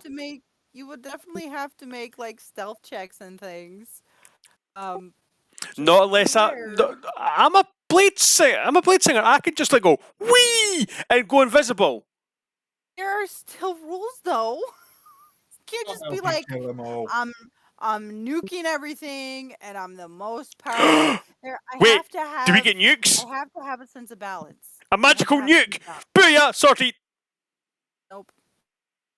Don't work that way. I will say this. If you're in Rathar, there are magical wards around the city. You cannot do magic inside the city. Fine. The other kingdom? I'll lend him my Arithma? dual saber. Or, Armethea, I keep calling it Arithma. Armethea, they're not as, like, magical essence things everywhere. There, you might actually be able to get away with killing a couple guards if they piss you off. But that's up to if you get caught or not. So what you're trying to tell me, Rund Rathar, for instance, the cities and things like that, they have a magical array for detecting magic. No, it nullifies magic. They have wards around the city that nullify your magic. So, for instance, if I was, for a blade singer, took the arcane route, which means I know about runes and wards and things like that, technically I could disable them. You can disable any within a certain amount of distance. Exactly. There's more than just one. Yeah, so I could disable You can't do them all at the same time. No. But I could disable one, sneak in, kill a guard, sneak back out, reactivate it, and go away. Why are you so hell-bent on killing my NPCs and my guards? I'm out! I'm not going to kill... Well... You just said you're going to kill my guards. Yeah. No! I'm aiming to kill the queen. Don't know. What did Jade ever do to you? She is like... my impersonation of who I would love to be as a fantasy character. You want to kill me? Well, she better marry me, because I'm going to become king. She better marry me or else. I mean, you got to take that up with Taka. He's her baby. Taka, here's a Warcry steak. I can feed Warcry to Taka! Oh, chat, help me out. Somebody redeem Be Nice. Well, I don't think they have that many channel points. I'm the one here with 35,000 points on your channel, so. He's about to go disable that thing. Wait. Sandwich!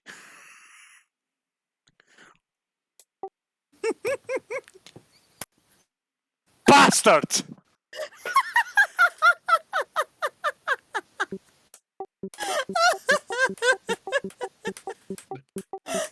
To quote Warcry, cock wombo! It's the best Ah. playing in the world. Hold on. Let me add this to my thing. Oh, that was great. Okay, what? I was even going to do that for I'm trying to you. think Know. what else I want to put on this. Hold on, before I forget. Da da da da. Anybody who's watching, we have the lovely Red Chandel's link to her website right there, down there. Over there. My face is so hot from laughing. My face is always hot because I am hot. Not all of us can be toasty people in the rooms. I think I'm done. I think it's done. I'm not gonna glue that in. Right, Oh, browser. the flowers. I might add a couple more up here. I hope my mommy likes it for Mother's Day. And it can sit on her desk. Flowers. I'm sure she will. Stands up more up here by itself. Well, this one don't. I gotta put a thing on the back. For Mother's Day. And it can sit on her desk. Flowers. I'm sure she will. Stands up more up here by If- itself. What if? What if Red had a brain? What They if would Red all had- be screwed. This is quite true. Oh, yeah. I'm just gonna encase this in the niceness.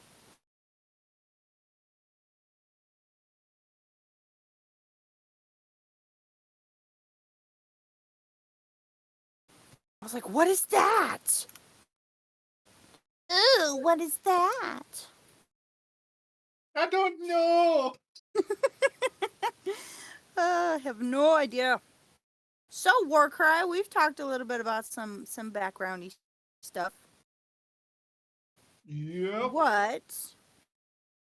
What do you want to share about your character, or I can about- read out pretty much everything. What I've sent to you guys isn't a secret. And so the character will be named after myself. So it will be called Warcry. They are a half-elf. They are a fighter. And they like to use the weapon of a dual saber, which is a long blade on one side with a handle, and then a shorter blade on the back end. So it's like kind of having a long sword and a short sword combined. So Warcry is a master of the dual saber, but can use a variety of weapons when required. They are a lone survivor of a family in a mountain village where they raise direwolves. They are 6'2", slim and muscular, with a scar across one eye caused by a fierce battle in the past. They have short hair and a goatee, and wears a strong but light armor that is black and crimson red, and branded with the emblem of a wolf. Nice. They are a quiet and patient person but they also have an intense rage when they're pushed too far, or when friends or loved ones are in trouble. They are logical and will think things through most of the time before acting, but when angry, this logic completely goes out the window and they become impulsive. I like it. They have a kind of awkward weakness as they are severely allergic to mushrooms, so they can consume no mushrooms in any form, otherwise it can be fatal. Too much fighting and they get extremely hungry. So they like nice, juicy meat dishes. They are not excessively fond of eating any vegetables, but they will eat them if there's nothing else to offer. Who likes to eat vegetables? And they are Ah, the bitch is home. a little bit fond of going for a bit of whiskey when it comes to drinking, and they can go through it like water. Very nice. Very nice. So, a bit of history. So, they were raised in the mountains from birth to parents who were dire wolf tamers. Warcry learned the skills to tame and control dire wolves from the family. Tragedy struck when their village was attacked Woman, and both get back parents in here were and make killed me in a their sleep. sandwich. From this point, Warcry had to fend for himself, continuing his Did I parents' not make work, myself clear? and they also spent time learning to fight from a mysterious man who lived in the wolf cave atop of the highest peak of the highest mountain. Right. At the age of 18, after many years of training, Warcry sets the dire wolves they've been taming free, leaves the village to go and seek revenge on those who took his family away from him. They started off by taking small mercenary jobs to earn money, and after time, they managed to afford their dual saber weapon, which they have refined their skills and use like it's a part of their own body. Due to the kind of jobs and their history, Warcry finds it very hard to trust anyone, but once their trust is given, it's never easily lost, and they would die to protect their friend. That is So so that's cool. kind of an overview of my character. I like it. I really do. Leaves a lot to the imagination, and It does. And leaves a so lot much to be to. discovered as well. But also Hello, hello. Oh, well, hello there, dear. How are we? Good. Fine, you interrupted your bitch. All hail the Queen! Queen has arrived. Yes, I have. And I know exactly what Warcry's away to do.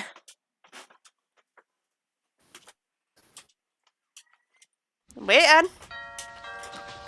Woman, get back in here and make me a sandwich. There's your fucking sandwich.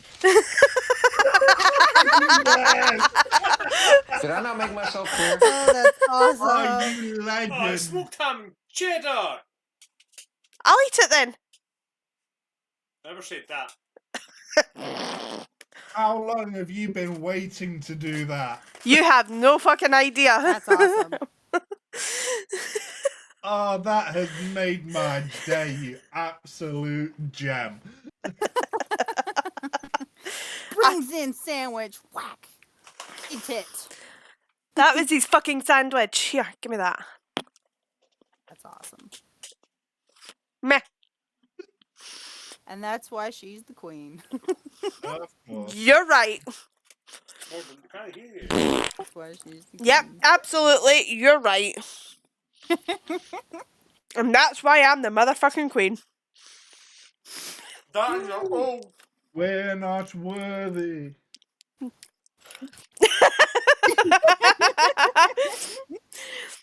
You don't have to bow, it's fine. You don't have to bow.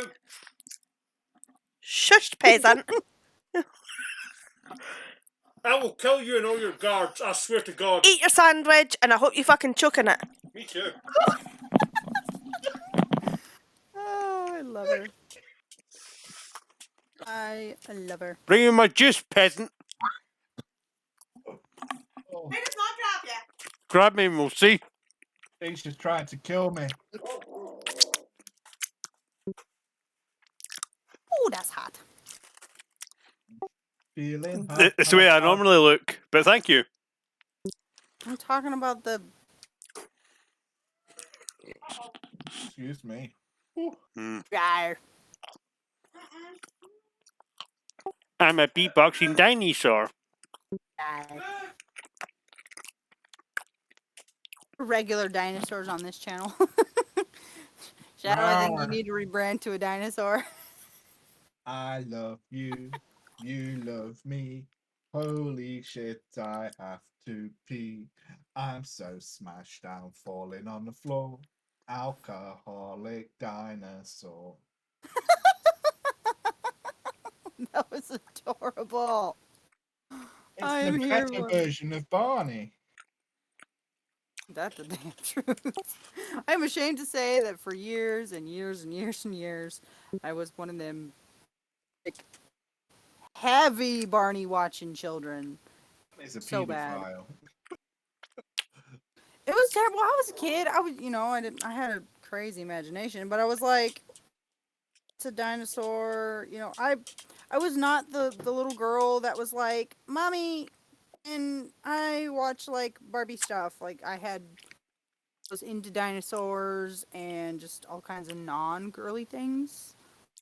Did you watch the program Dinosaurs? Honey, I'm home. Not the Not mama. the mama. Not the mama.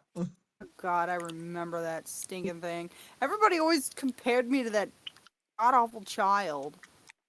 It's like, that's not me. Exactly not. You're more like the old lady in the wheelchair. Dude. What? You said you're like 80 years old. I'm 30. Thank you. Older than I am. Now what are you dissing on now? Well, you Yourself. look 80. Hey, am I not the oldest one here? Rage you? I'm 35 this year. Yeah, you're the oldest one here. You're old, Warcry. We should. You need a Gandalf beard.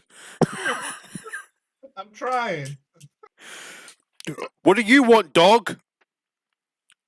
You tell A Cyrus. sandwich. Right, I had part of my sandwich. Go get her! Seek! Destroy! Kill! Or What do you want to play with a destroy? cat, you stupid weirdo.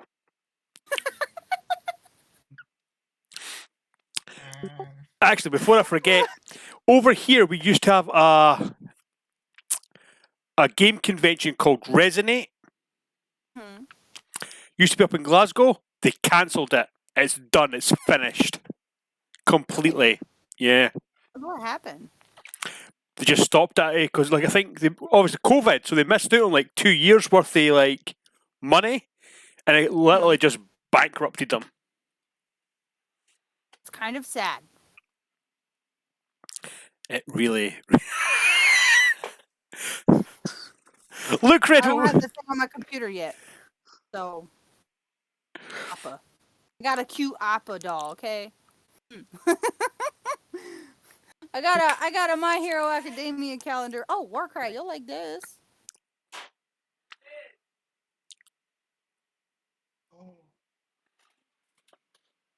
And wait, there's more. Wolf Oh. and a wolf. I bet you they taste like chicken. And a wolf. That one tastes like sausages. Look at this one. Mommy, that's not the cutest face you've ever seen. Nope. This is the cutest face I've ever seen. Wait. This is what the pack really sounds like. They're laughing. Somebody said a joke. I don't know who it was. There's a good question, Warcry. What are we going to call our band of heroes? Young Yeah, that's for dumb y'all to figure out. Tom. Well, we can't go with Vox Machina because it's taken.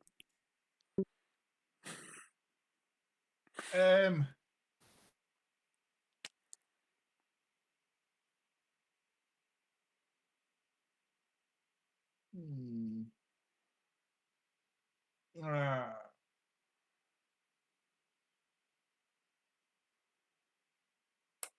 Gunpowder junkies.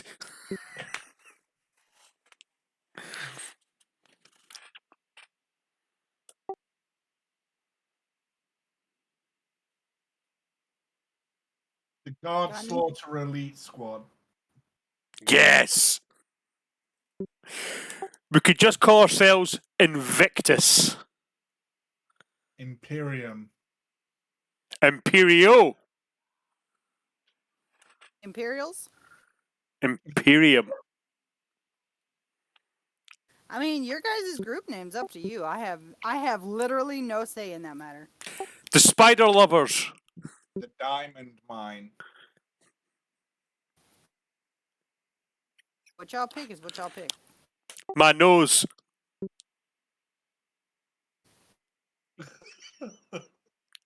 Clint Jackson, you fucking twat. Gentlemen, Red has left the building. Bye, Red. Red has left the building. Yeah, but 75 years ago when she was a young girl. Oh, wow. That's mature for an 8-year-old. I'm 30. Jesus. If I was 80, I would be dead. I'm the youngest one here. You're calling yourself old. Mm-hmm. Insult me indirectly. We would never insult a man of your wisdom. Man? Oh, Not a man.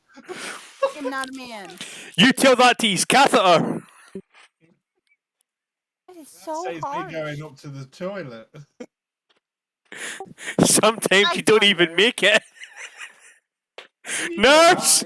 Nurse! I need a change, please. Sponge bath. Oh, wait a second. Tori's a nurse. Tori! That's rude. Victoria! You're a nurse, right? Can I get a sponge bath? Run away, Tori. You just get told to fuck off. Emotional damage. Wow. That struck a nerve, babe. Did you get a lot of abuse for that one? Yeah. Wait. Yes, I did. Did you say I can get a sponge bath? Yeah, but I'm delegating it to Warcry. Alright, okay. Apparently, What? Warcry, you're giving me the sponge bath. I'm delegating it to a male. Well, I'll use that. Tori! Tori, do you want a sponge bath? Not had a shower this morning, thanks. Are you sure? I can get you a sponge bath if I put you in fucking A&E. That's the emergency room to you. Okay then. Anyway, back on topic. Can I create like an NPC character that's Tori and I get to kill her? No. Okay. How about now? No. Now? No. How No. about now? No. Why? What is your fast? Okay. I need to know. What is your your infatuation with wanting to kill something in my campaign? Like, I'm giving you monsters to kill. What else? Why? But just because they're monsters doesn't mean they need to be killed. Okay, you tell them that when they're eating your head. The sneeze. I have a question. Rather than eating his head, can they give him? That was not my question, little man. You're down Oh, there. I was sneezing. What was the question?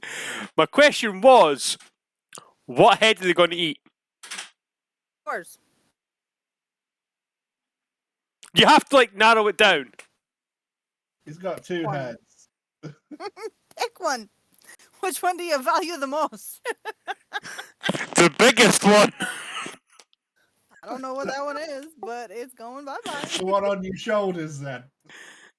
Well, technically it needs shoulders, but yes.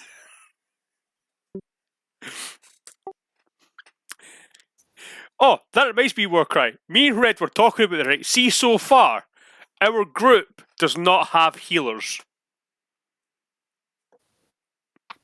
We've got me, we've got you.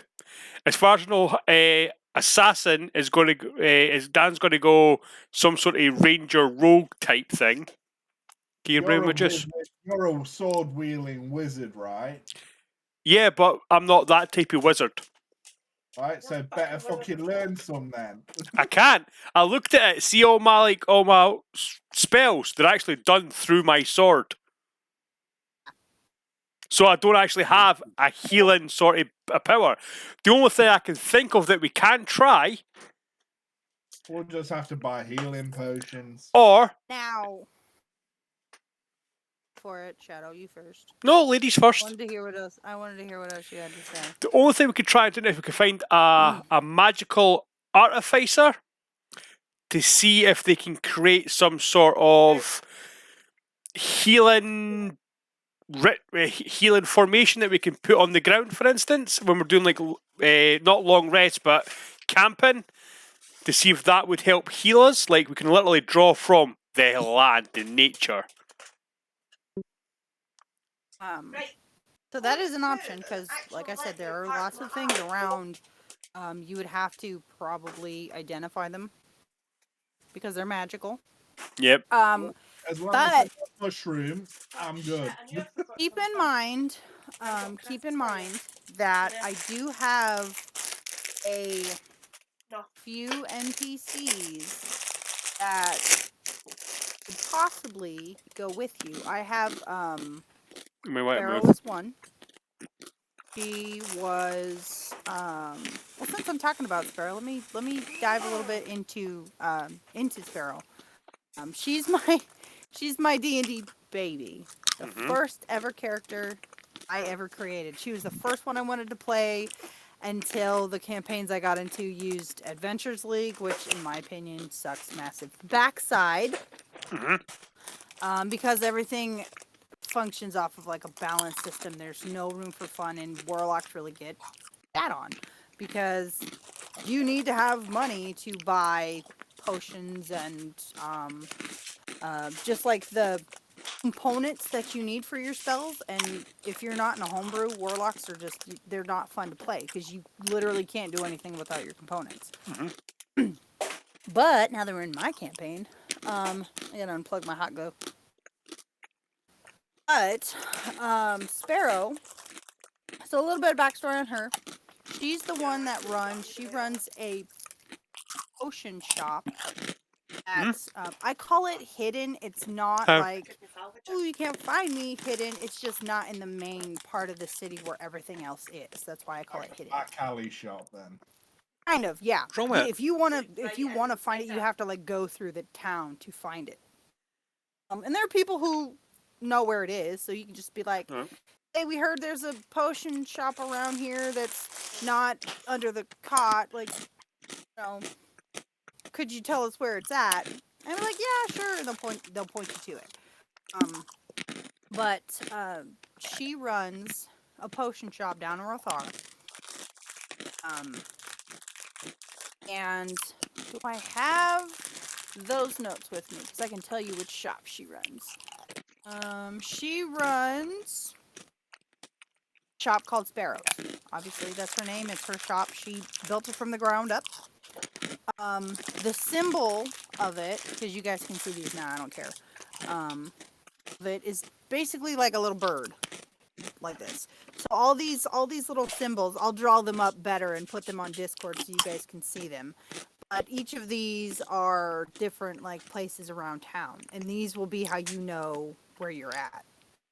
I'll have those images on the Discord, so that, like when we go through, when we go through them, I can pull them up. So Sparrow, a little bit on her backstory, kind of who she is, where she came from.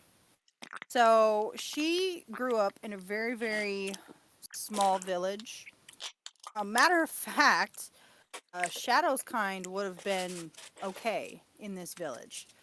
It was a village full of what they call misfits, type of creatures that didn't fit in. So any half-breed or considered looked down upon kind of breeds. So tieflings, orcs, dark elves, half-elves, and then any like mixed race that was like considered dirty were in this village. Kind of over by the mountains. She came from, her dwelling was actually over in Zenith, where she was born. They lived at the base of this like mountain that up a ways you could see this like for lack of a better term, monastery who was run by a bunch of clerics. I don't remember what the god's name is now because I don't have the information in front of me, but it's the symbol of it is the open tome. So that's it was basically like the god of knowledge, is the deity that these clerics were for. And there was a day that a bunch of bandits had come to the village and just completely ransacked it. They didn't kill anybody. They just, went through and stole everything. And that happened around the time where Sparrow was probably about 3 or 4. She was very, very young. She didn't really remember anything, but would grow up hearing stories about these bandits. Well, something of the bandits was actually left behind. It had fallen off while they came to the village.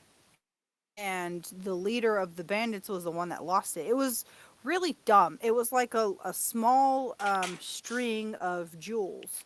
It wasn't like from a necklace or anything. It was something that was handmade.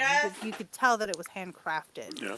And on there, the jewels and the gems were stolen, obviously. But whoever had it had made this like almost kind of like the thing that Johnny Depp has on his hair up here in the Pirates of the Caribbean movie.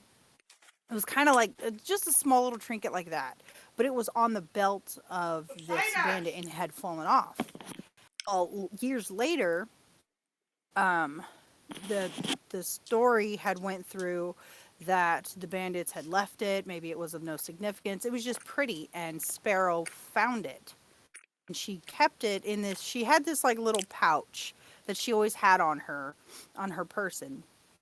As the years had went through, her parents had realized that she had a knack for magic, but she would get angry very easily and she would set things on fire. Not on purpose, just because her anger would get the better of her, and she'd set something on fire accidentally. Well, in the middle of the night, at some particular point, I'm thinking it's probably around the time where Sparrow was a young teenager. She had a half-elf friend that would train with her in magic because they both had the knack for it. The half-elf had the knack for healing, where Sparrow had the knack to just destroy everything. So they kind of went together because whatever was busted or whatever, her friend would be able to fix. Well, in the middle of the night, the bandits came back looking for this thing. That was pretty expensive because the jewels on this thing are expensive. And they went through thinking that the villagers stole it because they couldn't find it. They ransacked the whole village, killed everyone, left the rest for dead. They wounded them so bad that they were left for dead. Sparrow was caught up in the fight. She accidentally set a few things on fire. So, You're on my stream. What do you want? being her emotions were the trigger for her source of power. So being in this like sense of being scared, yeah, she, and she didn't mean to, but she set a bunch of shit on fire and fire spreads. And the bandits were like, oh hell, it's, everything's burning. We'll just leave the rest for dead. We couldn't find it. Maybe, through the years it could have got lost. Could have been stolen by other bandits. Hell, we made it into the city or into the town. Doesn't mean others can't. So they leave. Sparrow's friend she can't find her. She's crawling around on her hands and her knees, full of blood. If you look at her, she's covered from head to toe in scars. Sparrow is everywhere. She's just covered in these things. She was in like the heat of the midst of the battle. She couldn't find her friend. She's laying at the roadway that leads up to where the monastery goes. She's just laying there, half dead. And the monastery, you can hear the bells in the distance, and a bunch of the clerics come rushing down. They see the plumes of smoke going and the fire raging, so they come down.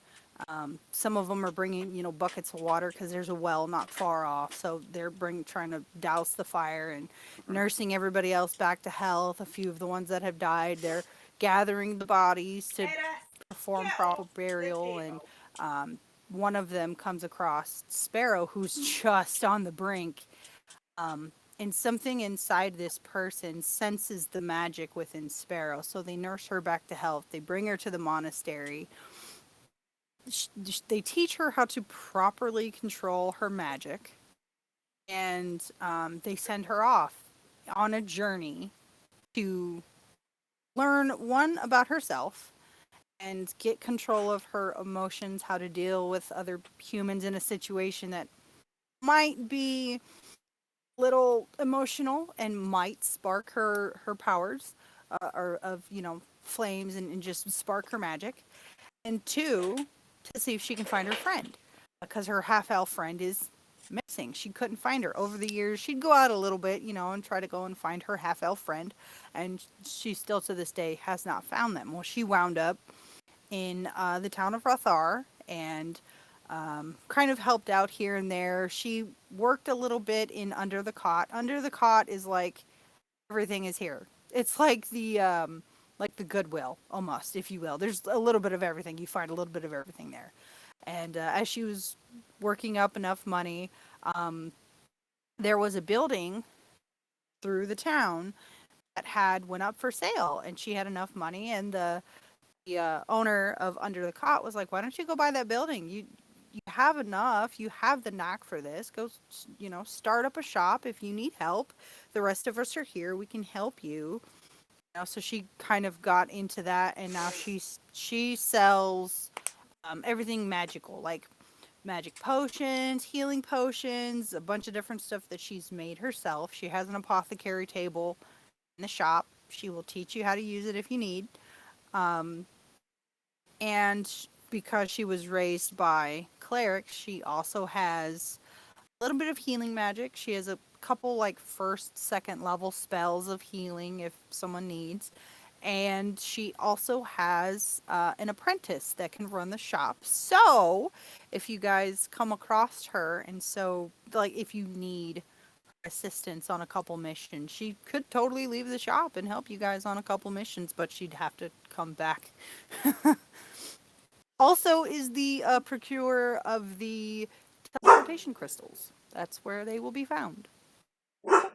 So what you're saying is we can't kill her. No, I mean, I wouldn't recommend it. Unless you, They sound unless like you want they're to going fight to with be them. beneficial to us, so I think it's probably best to keep them alive. She's a very spicy person. They can heal you up so you can kill more guards. Hell yeah! Right, Sparrow's safe now. Sparrow's safe. Have you She's my noticed first though? D&D baby. Have you Don't noticed kill though, her, right? please. All 3 of our characters, right? They are basically all have a similar type of backstory where basically a village or their family gets absolutely slaughtered. Well, not all of them. Not all of them. Well, Mine has. Shadows has. and yours has. your Sparrow, your first ever D&D character. What happened to her She's my family? first. Your first one. What happened to her? Her family go. Yeah, it was something tragic. But Aye, but at the moment, all 3 of our technically our backstories are all similar. There's a tragic backstory. It's like a superhero backstory. Oh look, my family's still alive. Oh no, sorry, you can't be a superhero until they're dead. Bang! that's funny. Taken out by a fucking asteroid. I have one character that I did They make. sent to Batman, so he lured him down that alley. I have one character that I did make whose family's still alive. She's not the tragic, her background is not, it's not tragic, it's not nothing of the sort. Her family is very much still alive. I don't know if I want to write her in yet. The puppy! Please, we need an NPC that's still got a family. I mean, I could throw her in the mix, but I'll tell you guys a little bit about her so that if, you see her, I don't have to go into her minutia, because a lot of these NPCs, you're not going to need to know their backstory, but I can tell you anyway. Hers is Shreya. I did a lot of character art on her. She's my monk. She's an orc. She had, her family, I should say has, her family is of a noble background. She's actually supposed to be lady in the house. Like she has 2 sisters, 3 brothers. Her father is either like he's like a duke or something. I didn't really flesh it out too much, but she's of a noble background. Yeah. She's had proper, like proper training, and she knows how to act proper, fancy, whatever. But she just chose not to. She was always the child that was like playing in the dirt, playing in the mud, smacking, beetles and this and that around, and not like really squashing them, but just like, playing with them and whatever. And her mother would always get mad at her and Shreya, you're not supposed to be in the dirt. You look at your dress. Come in, get changed right now. We're going to lunch with, the admiral's wives or whatever. And so that was kind of like her growing up. Well, her father would always see her going out and playing swords with her brothers. She's like, well, I want to, go and have fun and whack some swords around with the boys, and why can't I? And her mom's always like, well, you're supposed to be a lady. Well, her father sees this, and before her mother has an aneurysm, he goes and he finds a teacher for her to learn how to fight and learn how to, use that energy for something that might help. This sounds And very so- familiar. So he finds her a teacher, and it's a monk. It's a really old, not super old lady, but she's an elder woman, and she begins to teach her how to use that energy in a positive way, and begins to teach her how to protect herself and everything else. Well, there was a day that they were out in the woods, and they lived in a forest that had like a lot of tree creatures, and there was an accident that happened where a warlock accidentally animated some trees, and they attacked Shreya and her teacher, which they came out from almost unscathed. Shreya has a few scars on her face, but not like, tremendous. I call it not tremendous, but it's like a 3 rakes down her face, and that's about it. And they're like little battle scars that she's carried through the years. And now she's at a temple being with the monks. Her family's still very much alive. Her sisters and brothers are very much alive. No, they're all not dead. It's not tragic. I haven't really wrote too much into her. I had played around with the idea of having a monk character that I was creating somewhere, so her backstory is still very much to be played with, but if, you guys need someone to punch a bunch of stuff, I could bring her in. Totally fine. I'm okay with having a lady, beat someone up for a while. Wow. A lady beat someone up. I'm pretty sure that's why Johnny Depp got in trouble. Look, This sounds very, very familiar. Sounds like Arya Stark. A little bit. I didn't even draw that song. That's funny. Yeah, that's pretty much Arya as a kid. But she, okay, like, yeah, wanting to be sort of tomboyish, but I kind of put myself in there because when I was a little girl, I didn't like I still don't like wearing dresses. Like, my mother would put me in them. I hated them. I'd be the one sitting out in the dirt, playing with dirt and rocks and making, mud pies and special potions and being the wild imagination child that I am. That was me. So I was like, well, I could kind of, don't have to kill off the family, and her sense of adventuring doesn't have to be, because someone came in and killed her family and she wants vengeance or whatever. Her family's still alive. She just had too much energy, and her father was like, look, for the sake of my wife, here, just please do something with this kid. And so now she's doing something in a positive way. So not all the characters have to have tragic backstories. It's just most of them come out that way. It's just good storytelling. Wow. Rathala is really rough on people. I thought said sometimes, but you said this was a nice place to live. it is. That's why I'm killing the guards, right? Because it's rough. Rostar is a city. That's not the continent. The continent is called Zeros. Does Zeros have an adventurers guild? An adventurers guild? Yes. Yeah, there's an adventurers guild. There's a thieves guild. There's a magic guild. Brothel. Brothel brothel. guild. Merchants guild. Not a brothel guild, no. Why? What? Warcry! We could buy a tavern and a brothel next to each other. And we could lure the guards in to get drunk in the tavern, then get them murdered by the hookers. Booyah! What have I accepted? Chat, help! No. Send help. Someone send an adult. Tori, back me up. Right, hold on. Let me ask a question. Tori, during this campaign, right, how would you feel if me and Warcry bought a tavern, right, bought a whorehouse, lured the city guards into the tavern, got them drunk? They're absolutely awful. Hold on, I'm telling the story! Shut it, Grandma! Look here, you young whippersnapper. So, and then the hookers lure them into the brothel and kill them. Absolutely terrible. Why am I supposed to feel anything for that? Do you not feel anything at all? Sweet, she doesn't care, let's do it. Is it going to affect me? No, but red, white's on backup, but it's fine, it's cool, never mind. Oh! Do we have soul gems?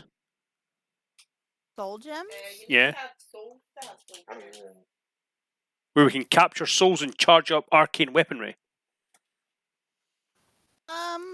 Because we could make all the hookers wear a soul gem when they kill the guards, steal their soul. I think I just pooped myself. Stop was like Oh, Lord have mercy. What have I accepted? Oh my Atlanta, Georgia. I should feel very terrible right now. Especially if he has pooed himself. Sorry, sir. I've shat my pantaloons. Mind you, somebody Warcry's age, that's really bad. You know Warcry's 35. You're only 34. 35? You're 36 this year. You're old tomorrow.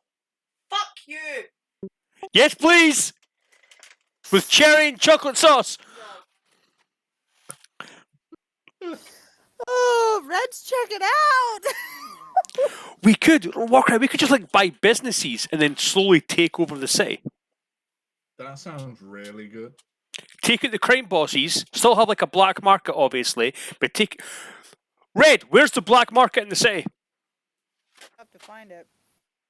I'm telling you, you have to go find it. If we buy the There's city, some- it doesn't matter where it is. We could There kill. are some aspects of this that I want you guys to discover. I'm not just going to hand everything to you. Okay, I've got an idea, right? We're not allowed to use magic, right? What if we capture a guard and torture him for information? No.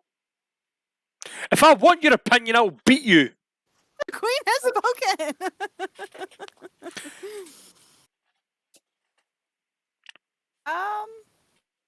Now that I will have to say will definitely depend on the dice roll. There are some things that will have to depend on the dice. Because there are things that, like, honestly, me as a person, I really don't want to allow, but Fucking if dice. it's the roll of the dice, and the roll of the dice says you pass, I know we're not in the middle of the campaign, so that doesn't count. Hold on. No, just what do I have to roll? Hypothetically. For Torturing this guard and surviving. first, you'd have to like roll a. If you're going to attack him, but be stealthy, you would have to first roll a stealth roll to see if the guards would catch you. Okay. And Where's my? what's the stealth where's check? my bag of dice. 12. Hang on, let me grab. 12. Let me grab something. 12.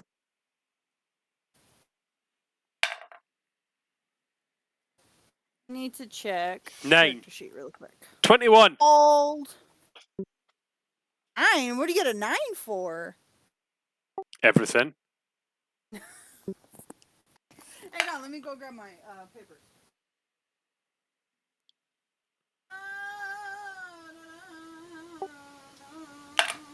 What do I have to roll to kill a guard? How hard is that?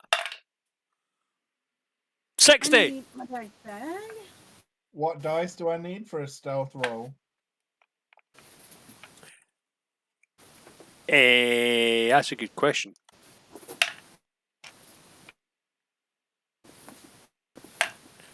Oh yeah, I should look and see how she. Red, what dice for a stealth roll? Hang on, I gotta grab my sheets out. Your shit suit. I'm My cheating. sheets! I'm doing it digitally. Good gravy. Your shits are like gravy? What the fuck? You need some I have too much Imodium if crap they out. are. In my room at once. Alright, let me see. On your character sheet, there is, and I want stealth would be dexterity. Okay, which one's for dexterity? That's the category. So you have 6 categories Yeah, on your character sheet. what You have dice? strength, you have dex, you have constitution, you have intelligence, you have wisdom, and you have charisma. Those are your 6 categories. 26 for There's things charisma. that they're how in the hell did you get 26 on charisma? Because I'm For level one. charismatic. I'm For charismatic. level 1. I'm charismatic. Yeah, but you don't have a 26 off the What bat, dice you Shadow. need. I was born with a giant schlong, right? That doesn't matter. Tell that to all the single You can get ladies. Dick Ricky somewhere else. I just want to know what dice. So, and it will depend on if you're proficient in something or not. Yeah. Plus, your when you're making your character, in your character's handbook, under Yeah. your race, it will tell you certain things that your character can do. Like if they have, let's say they have acrobatics and they have like history on them. Okay, so you would mark those as things that you can be proficient in. And then under your class, they usually tell you something that you're proficient in, and then with your background you can pick certain things as well. So there's, I think it's like 3 to, was it 1, 2, 3, 4? I think it's like 4 things that you can pick to be proficient in. Then everything else would depend on those categories. I said if you get, +2, +3, -2, -1, if you're at a straight 0, would all depend. I think, you know what I think we should do, Shadow, on our next D&D chat is actually go over making the character sheet, making this thing itself. Of course, it's going to look a little different because it was made a little different, but we should go over making one of these, filling one of these out for your characters so that you guys have them. Sounds good. Right, so say I will. So say hypothetically we're doing this, right? We're level 2, for instance, right? What Mhm. dice am I going to throw? Well, everything always depends off of a D20 first. Right, D20. Where's my D20? There's my D20. That's that It's- one. Yeah, Got it. it's. This is gonna sound so bad. It's the biggest dice that you have. Yep. I've got that. So, It's the one with the biggest numbers on it. It looks like, holy Jesus, 20. I need to turn on my. You got a natural 20? yeah. Warcry over here popping off. Let me see, for my stealth, I'll get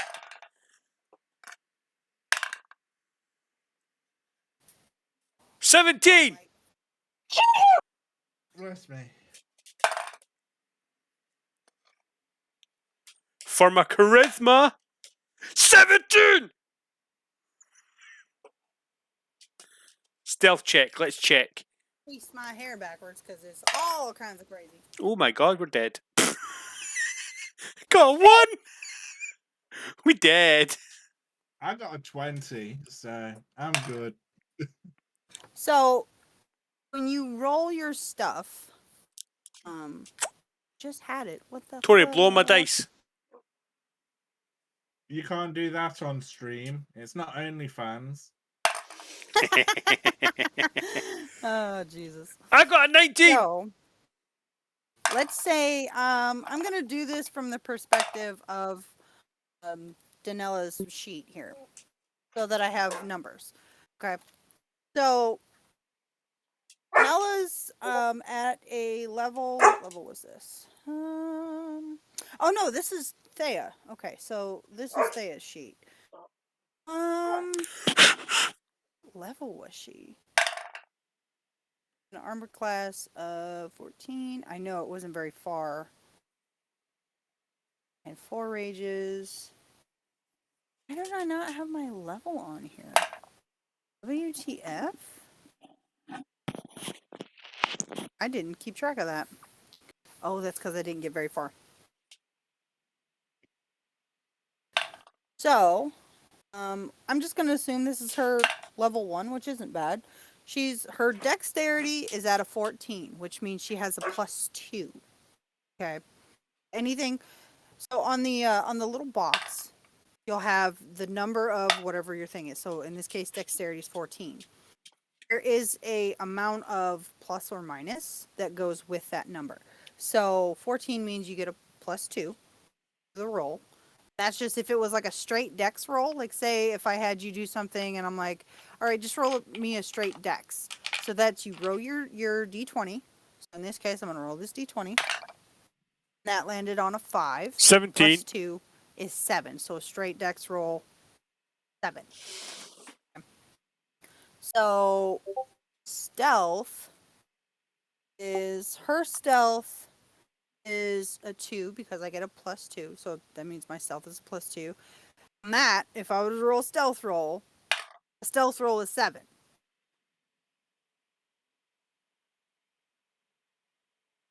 I have to, what I'm going to do is I'm going to go back, probably, what's tomorrow? Tomorrow's Saturday, right? Yeah. Whole fucking day behind. Tomorrow or sometime next week, because I'm not sure when we're going to do our next D&D talk. I will look up the video that I watched the first time I made a character sheet, and we'll go through that. So, my system, how I like filling out character sheets, I don't like doing the average thing, because I don't like it. Most people will average out and put the higher numbers for like the stats that they want the strongest. I like relying on the dice gods for that. So I will look up the rolling your character stats and everything, and I think next week we should do that for your guys' actual characters. Sounds That way good to you me. have your sheets that you can have filled out, and then when it comes time to us playing the actual campaign and everything, you'll already have them filled out, and you can fill out your background. I want you guys to think of your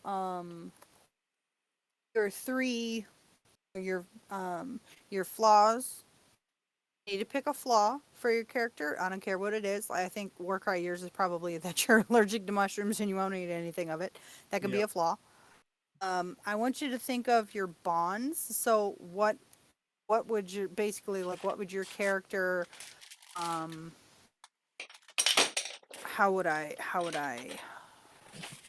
it is like Thea's was that her family, her clan, or her tribe is the most important thing in her life, even when they are far from her. So her bond was basically her family.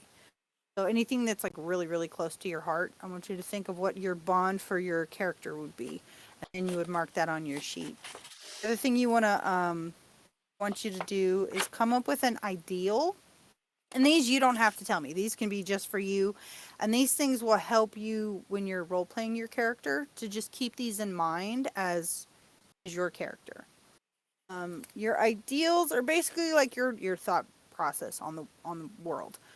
Thea's was that glory, any kind of money stuff really didn't matter. The only glory was in the battlefield. My Dragonborn is the richest character I've ever had because she didn't give a fluff about money, and I had the most out of the whole party. I barely spent any money. I think I spent it on like 2 things, which was a box. You'll see her play it a lot.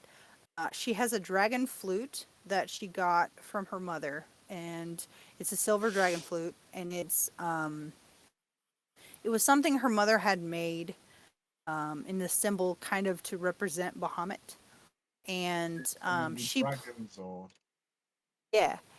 And she plays it when she comes across any kind of burial site. If like she's crossing the road and there's like crosses or any kind of like memorial to somebody who has passed, she'll pull out that dragon flute. There is a silk cloth in this box that she had made that the dragon flute sits inside of, and she will play something her mother used to sing to her when she was a child, and this is what she plays to kind of help the spirits pass on. And that's kind of what she was taught from her master.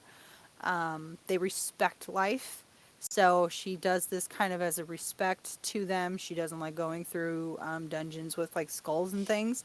Here's a funny story for you guys. So keeping all of this in mind for Thea when I played her, we had a very, very, very greedy player when I was in the campaign that I played Thea as. And we went through this dungeon, and there were like skeleton bodies in this. You know how kind of like in Skyrim when you go into some of them dungeons and it's like body, and that's their burial place, the tombs. Yeah. Skyrim. Well, it's anything kind of in Elder Scrolls. They bring that along. So when you go down into these like burial grounds and these tombs and these underground, like dungeon-esque type places, they'll have instead of just like one sarcophagus, they'll be like shelved. That, for lack of a better way to describe it, looks like shelves where like the bodies rest. It's like wall to wall, right? That's where they would bury their dead.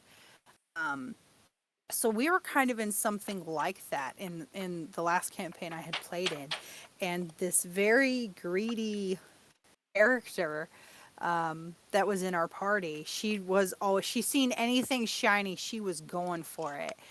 And Thea, being the person that she was not comfortable looting dead bodies, wasn't comfortable just lingering there if there wasn't an immediate threat to the party. She's like, I'm out. I'm going to be in the other room where the doors are. I'm going to go watch. So I left. And the rest of the 3 characters that were in my party had stayed, and she looted this body, and all 3 of them got poisoned because there was this poisonous gas spray, and I was unhindered because I left the room. And they were so mad at me, and I was like, I'm just trying to play as my character would, because that's very immoral to her. Why would she, being somebody who's like respectful of life, wouldn't make sense that she would stay while the rest of the party looted this dead body. That was kind of like that was a bad sore subject for her. So as you're playing your character, just kind of keep some of those things in mind. Your personality traits, your flaws, your bonds, and your ideals as you're playing your character. Like, would my character kind of do this? And then you immerse yourself into the shoes of, now think the way your character would think. I want you guys to, have fun and just kind of dive into who your characters are instead of just being like, well, my character would, think this and that, and you just be that person. That'd be so awesome. I want you guys to this will either be this campaign will go 3 different ways. It'll either be I'm hoping it'll be a mixture of both roleplay and combat, because I think those are the most fun. Like having a whole session where you guys just go shopping or go through the town and maybe you go pub hopping or whatever. I don't care. Kill guards. If you guys want to do a session, go pub hopping. I don't give a shit. Pub Oh, hell yeah. crawl. Kill the guards. If it's like you guys come out of a no, Shadow, leave my guards alone. They're there to keep the NPCs safe. Jesus. They can keep the AP safe from beyond the grave. Oh, they can't. This is not that kind of magical campaign. Sounds like Can't stand up to me and Shadow. They're not going to be able to do much in regards to keeping the NPCs safe. So we're just They're not going to testing bother see you if you're how not. well the NPCs are actually protected. Look, they're not going to bug you if you're just going about your business. But if you approach them to be like, I'm going to kill you, they're going to fight back. well, if they wouldn't fight back, that would be worthless, wouldn't it? But it's not that. It sounds like a lame problem if they can't defend the people from beyond the grave.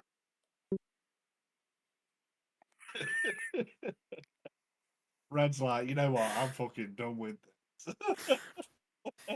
Chat, help. Come I on! don't want to redeem all my points on a 7,000 point redemption. Jesus. Can't just be killing all my guards. I have to have a reason. There are a certain amount of things I will allow, and there's a certain amount of things I will not allow. Wow. Oh, you've got a nice said, pussy wow. there. What's his name? Kid! Eh? Kid. Hey, kid. You got a kid pussy. Yep. Aye, don't you dare insult Red's namesake. That's right. It's my husband. Dang it. Well, in the game, not the cat. I'm not a cat. She has a person. dead I'm husband. very much- Hey, Hey, he's leave dead. my past husband alone. I'm a widow in this game. Dang it. Fair game then. Every time I jump on Destiny, I will go and I run down to Die. the spicy ramen shop, and I stand in front of the picture, and I'm like, "Hey, baby, how are you?"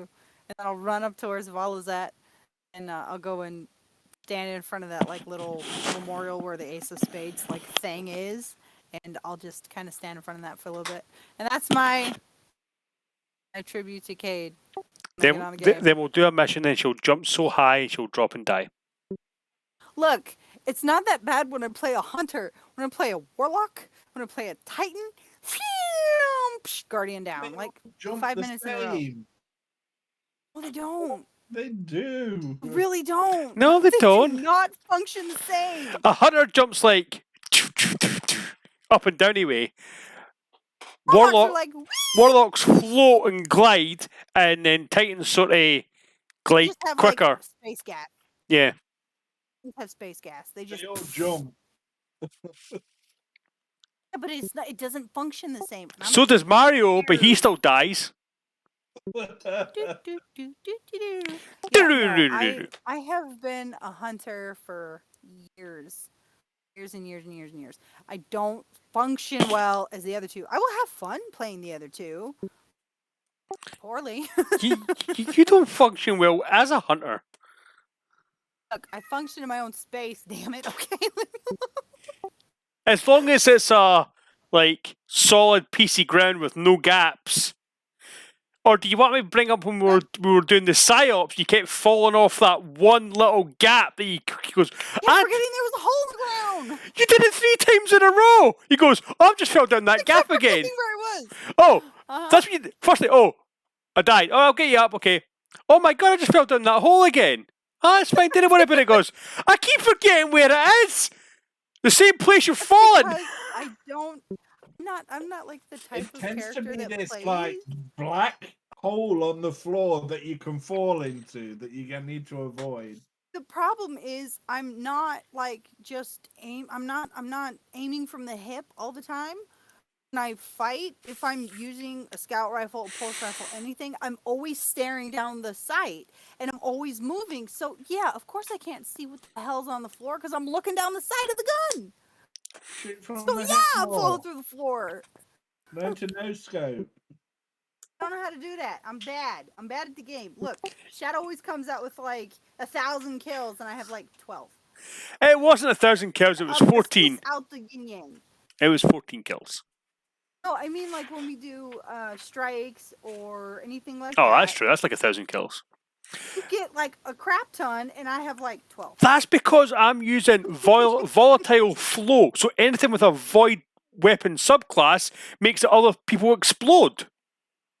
Yeah, I need to, and that's the other problem. I don't play the game the way I'm supposed to. I go on, I just pick my character, grab my guns, and go. I don't mod my stuff. I don't have mods on my guns. I don't have mods on my armor. I just play the game. Next time you're on, we're playing Destiny. That's what we're doing. We're modding your armor. We're modding your guns. So what if I don't want them to function that way? What? Look, I do better when I'm just a laughing stock on the game, and that's what my content's all about. I cannot play the game to save my life. I can't.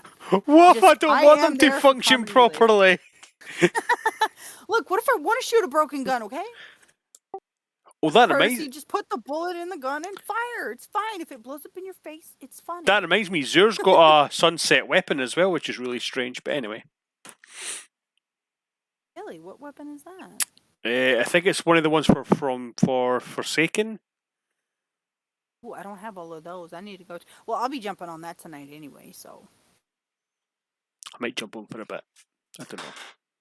I don't know when, because that's my stream tonight will be Destiny. I just don't know.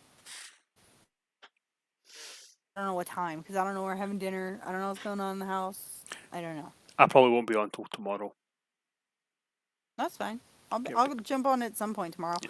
I'm making breakfast for Mom. So you're making We're gonna breakfast have Sunday. Tomorrow's Saturday. Sunday's Mother's Day. no, but we don't have breakfast and stuff at home on Sunday. Sunday we go to church. Saturday I'm gonna make her breakfast. Are you allowed to go to church? Doesn't your skin sizzle? You're so terrible. No, it don't. It's not sizzle. Right, what time's it anyway? Right. I'm going to head off anyway. Believe it or not, we've been on this stream for 3 hours and 11 minutes. I believe it. But we had fun. We talked about a lot of stuff. We always have fun because I'm here, Warcry's here, and the old lady's there. I'm gonna start joining stream. I'm gonna start joining stream like this. How do I work this button?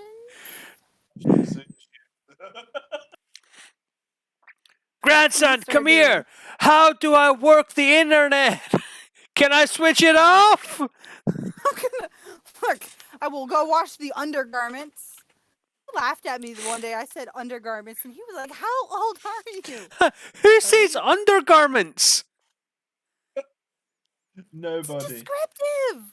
Since like the Descriptive. I don't 1930s. call them that. They're called It's bra and underwear. It's- That's it. it's bra and pants. You Or- guys call them pants. No, I call mine boxers or 25% off because I'm going commando. See? Boy. Thank you. Ah, Yeah, but over here in America, men call them underwear. I mean, hell, they call men's underwear too. That's like the universal term. 2 seconds. Let me raid out. Who am I raiding to? Pants are like you wear outside of your underwear. Pants. What do you guys call them? Like trousers? What do you guys call them over there? I don't know. So weird because I'm wearing pants now. I don't wear pants to bed. What the fuck? Let's go under your trousers. So weird. You go under your pantaloons. See, that's funny because Not in weird. It's just the fact that you guys had to stupefy English. I hate English over here. It's so dumb. Nothing makes sense. Nothing makes sense. I would just rather, if I knew Spanish all the time, speak Spanish, and I'd be good. The funny thing is, the Spanish word for pants, not underwear, is pantalones.